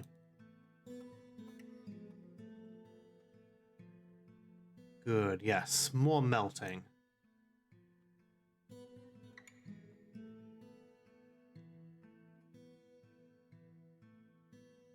We've got so much pig iron and steel and coke and lignite to cook up here.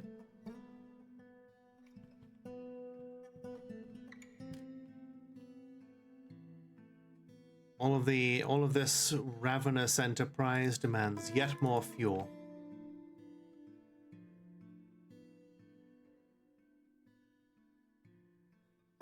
We intend to get as much of it as we need.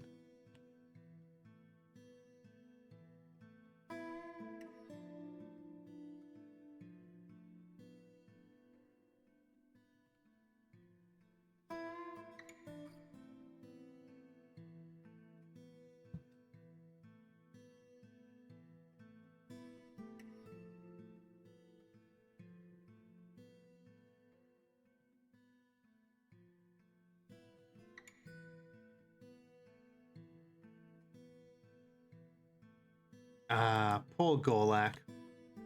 Didn't know what it was getting into.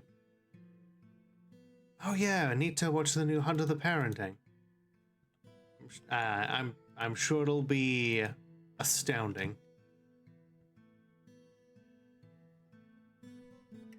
Yeah. Have a good night, Liebling. Mwah.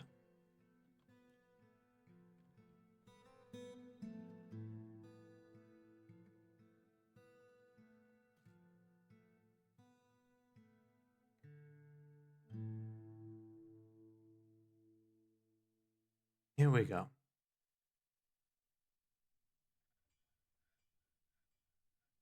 There's a lot of quality of life stuff in DF Hack that I just don't know. Oh, yeah, that's okay. Yeah, make sure you yeah, take care of yourself, and hope the grocery run goes well.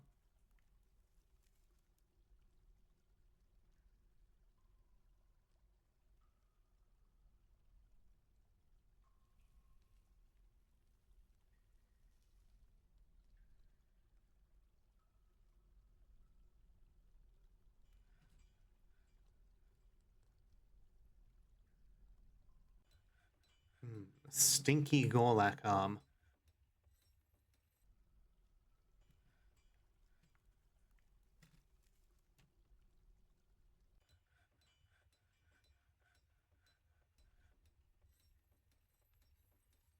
Where are these trap components down here?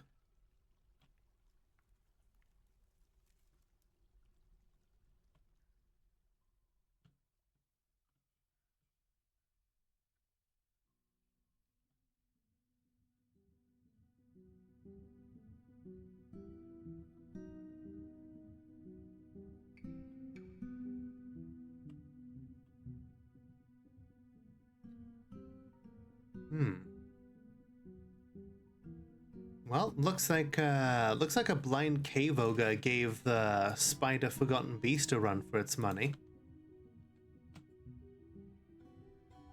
May have still beaten up that blind cave ogre, but it is definitely injured.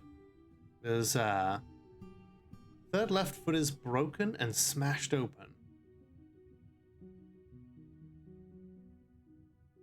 Well, if we just kind of leave it down here, hopefully the denizens of this level of the caverns will just take care of it for us.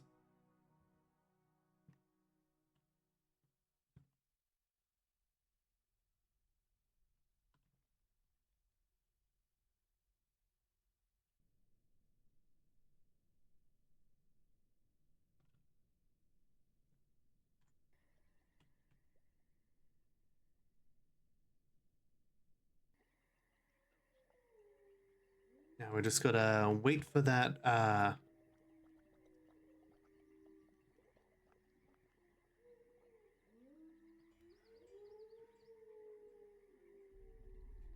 okay, is there something here?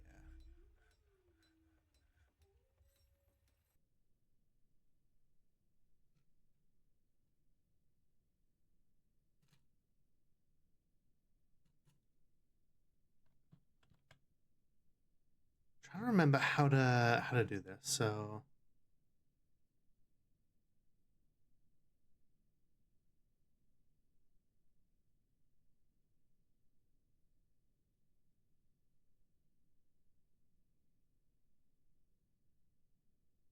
A workshop is designated for idle crafting. This tool will create crafting jobs.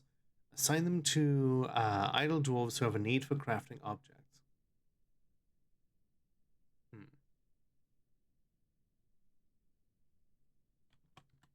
Idle crafting status. Okay. Enable idle crafting. This tool is enabled by permitting idle crafting at a craftsdwarf workshop. How do I enable the idle crafting?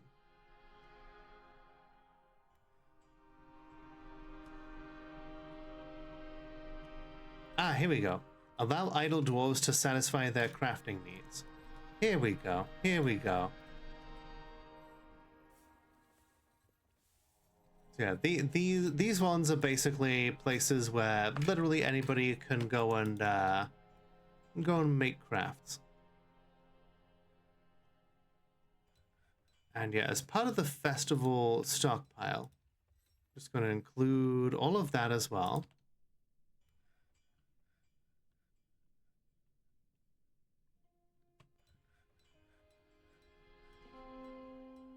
Okay, and then this is a stone stockpile. I'm gonna increase the size of it. Make sure that it's got some extra wheelbarrows to get people up here. Alright, so now dwarves can just, if they really need to craft an object, then they can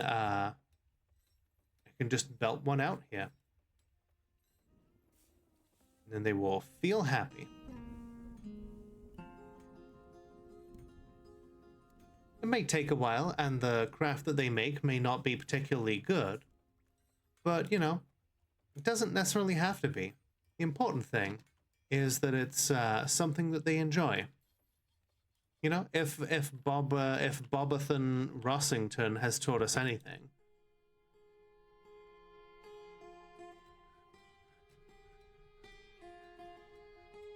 okay. Does this mill not have power? Ah, dang. Okay. We'll work that out next time. In the meantime, we're just gonna we'll do 2 out of 3.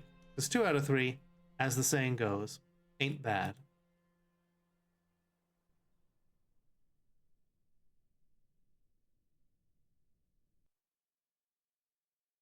Okay.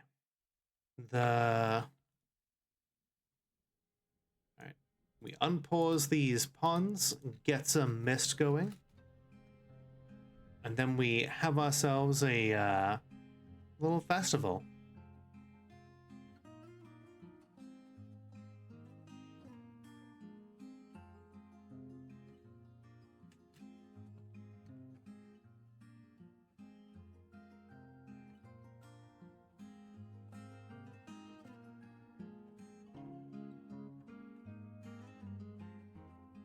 Delicious egg. Alright. Get pouring that water in, dwarves. We have got mist to recreate. Thank you for the delicious egg. Archangel's really making a whole lot of muscle shell earrings. Still feeling displeased. Wants to be with friends, be with family, have martial training, and make romance.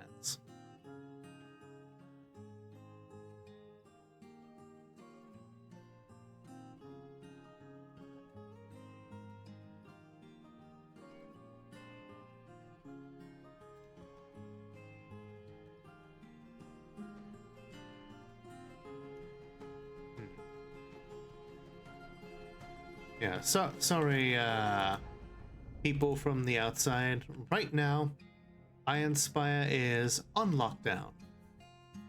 We've got our own stuff that we really need to be taking care of, and that means that we just we don't have time for the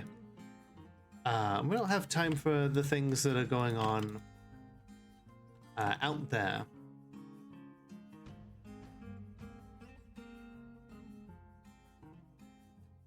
Okay, here we go. The mist is restarting.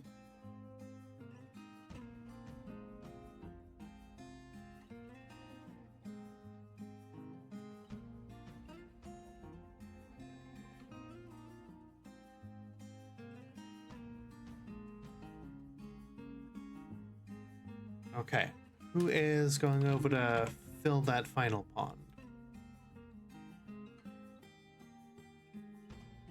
You've got this, Zulban. Let's get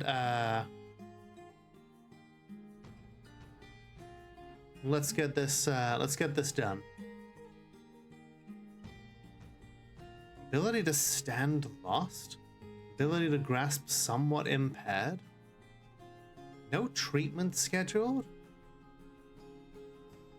Yeah, this guy really does have kind of boomer energy. Just crawling around with a bucket and can barely grasp things, but is just like, nah, I don't need to go to the hospital.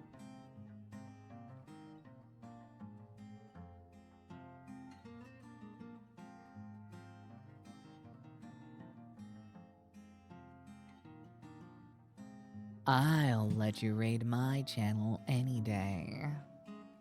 Hey, Miss Fortune, thank you so much for the raid. For those who don't know me, my name is Lola. I'm the world's only Molotov cocktail VTuber. I checked, and today we are playing some Dwarf Fortress. What are you streaming tonight? See, oh, Hades 2. I love Hades 2. How are you getting on? I still need to do like the final rival fights, but I have the rest of like everything going on there. It's such a good game, right? And still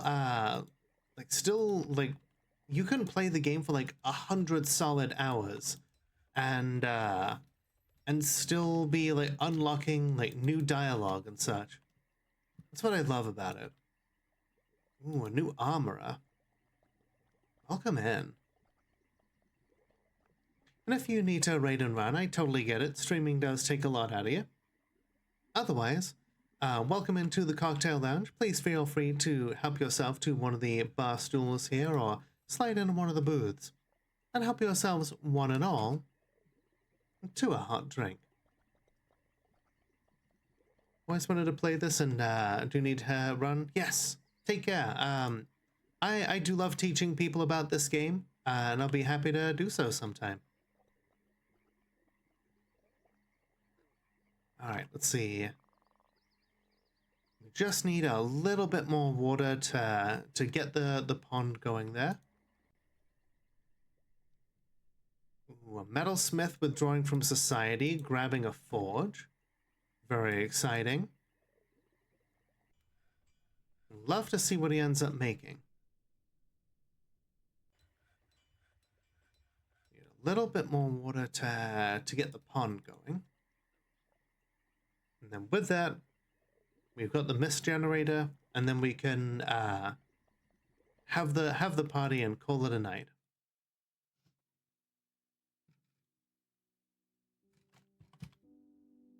Ah, the Jabra babies. Lovely. Giant purple ostriches that will just bite your head clean off. The perfect war animal.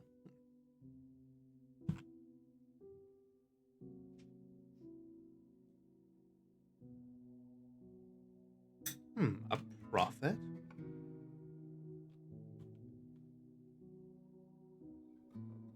A prophet of who, though?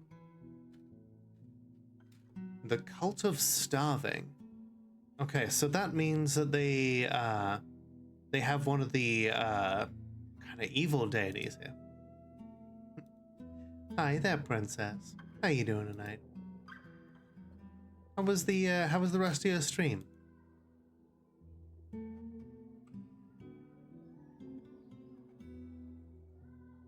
Keep going. We need one more splash of water in here to get the mist generator working.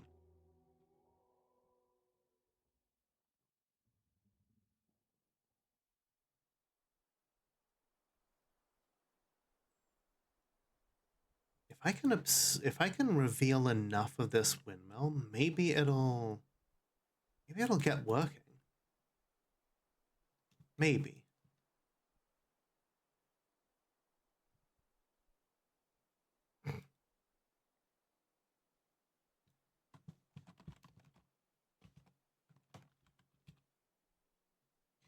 Yeah, Library of Ruina was that difficult for you?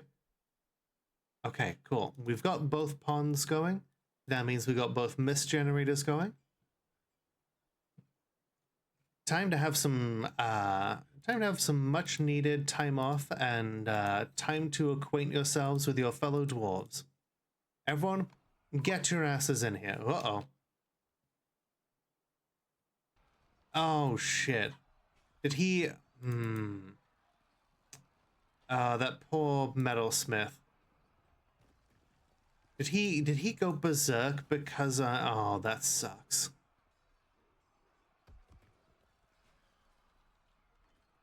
Damn. Okay. Did not realize that that was going to happen. I thought he would just be okay to continue making his artifact. Well, that's a tragedy, but we don't have time for that right now.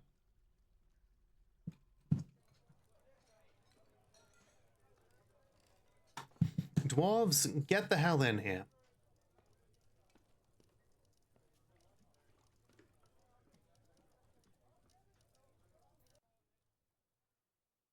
You know, we're gonna relocate some of these tables so that they can be held directly under the mist.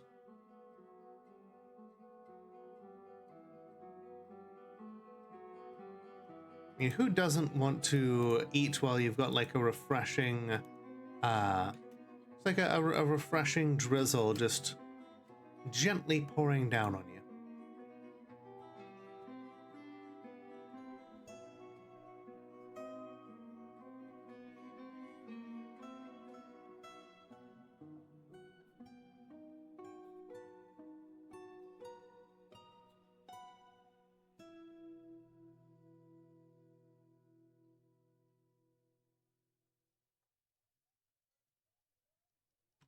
Okay.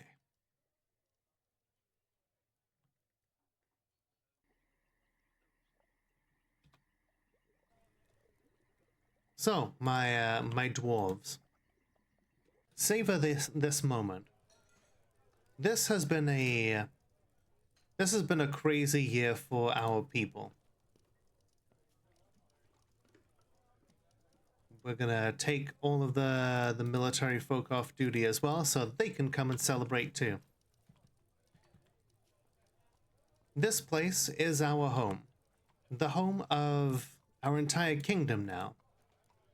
We've been through some very wild events. You know, we have been besieged by goblins, beset by schemes from them and from the undead, from unknown conspirators within the shadows. People who would dare to usurp us and to steal our treasures. People who would, people who would, even as our queen, see us driven to ruin by harsh and useless edicts, saying that people must be punished for engaging in trade that is otherwise advantageous, or even arbitrary crimes where no real crime has taken place. But we have stood tall against the goblins, against the elves who would seek to topple our fortress.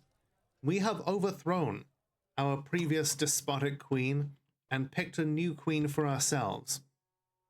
We have carved out this amazing fortress here. We have started to take the fight to our enemies, to burn down their pits and to assault their castles. And this is just the beginning. Now that we have a queen who represents one of us, someone who was picked from among our own people, off of virtue of merit, someone who has been here, who has helped dig this place out, who knows its people, who knows its customs and traditions, and knows exactly what it took to make this happen, we will continue to expand the civilization of the Vigorous Nets. And we will see the jealous demon that wishes to overthrow us usurped and toppled once and for all. Now, eat, drink, get to know one another, tell stories, bathe in the glorious waterfall, make merry.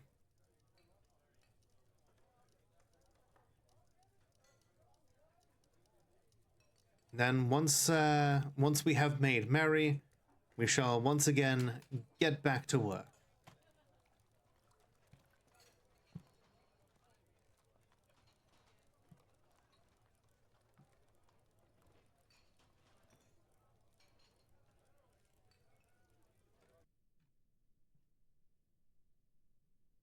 Waterfall. Huh. Tulon Sumun Sodal, a goblin mercenaries. Interesting. Not mercenary, mercenaries, like multiple of them.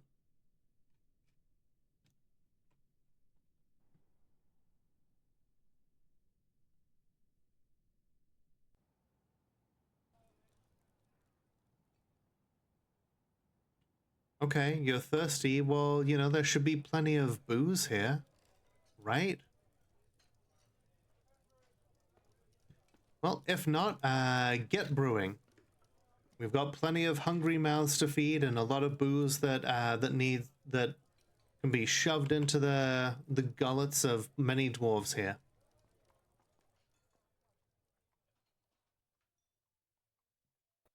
Yeah, we've got blackberry wine, ale, cave cocoa.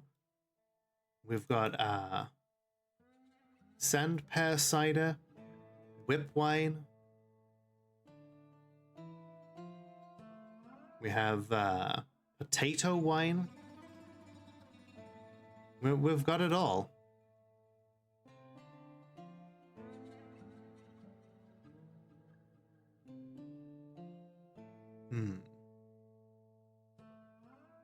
A lot of people here are actually feeling they remember like feelings of triumph from the siege. It's a positive thought and it's a powerful one. We've got people listening to stories here, taking naps here and there, getting drunk, watching performances.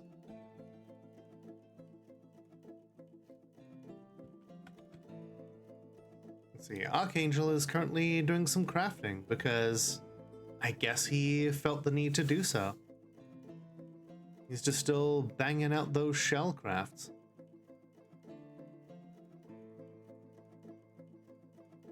And now taking a little prayer to Akil. I guess a lot of this is another reason why I wanted to have all the temples open.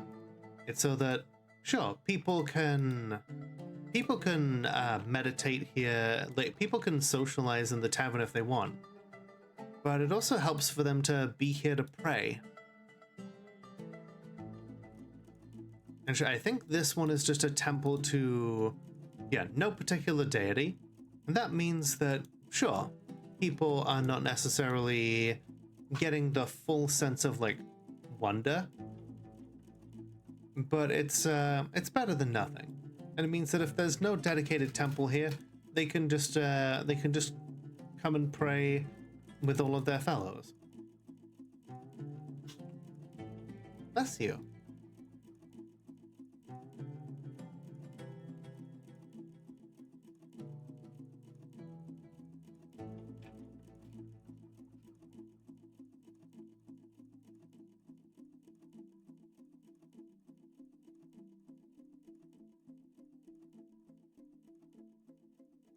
Okay, what?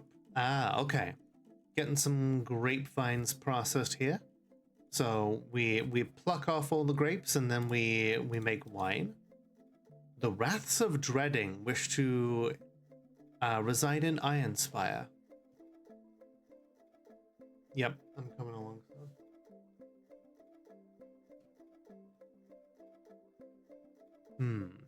Goblin Bard, a Baron Necromancer who's an...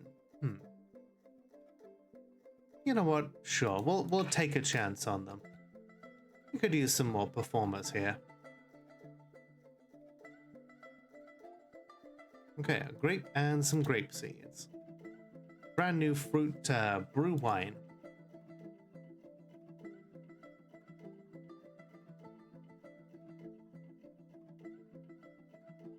Cat has adopted one of our dwarves. Perfect. And once again, the queen says, make battle axes. And so we shall.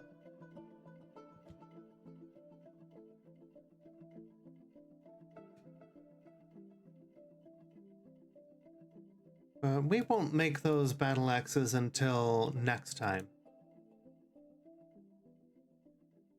I want to make sure that our dwarves here get some positive moods.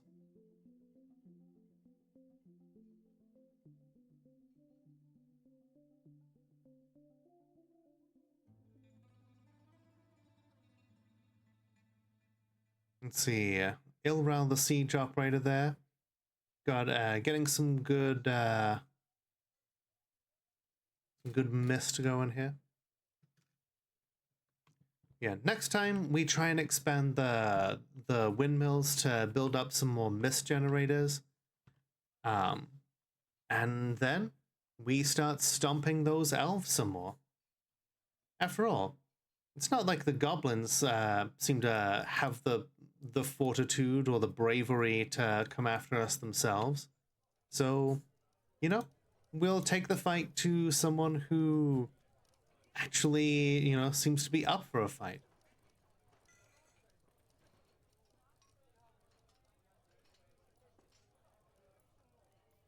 All right, folks. We'll save it for there now, though. Ending on a high note with everybody, you know, celebrating. You know, we've been here 8 years. We're in a strong position, and we intend to only ever make it stronger.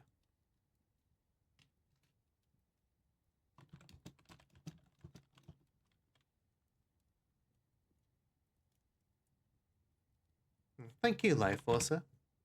Let's get ourselves back to the cocktail lounge here, shall we?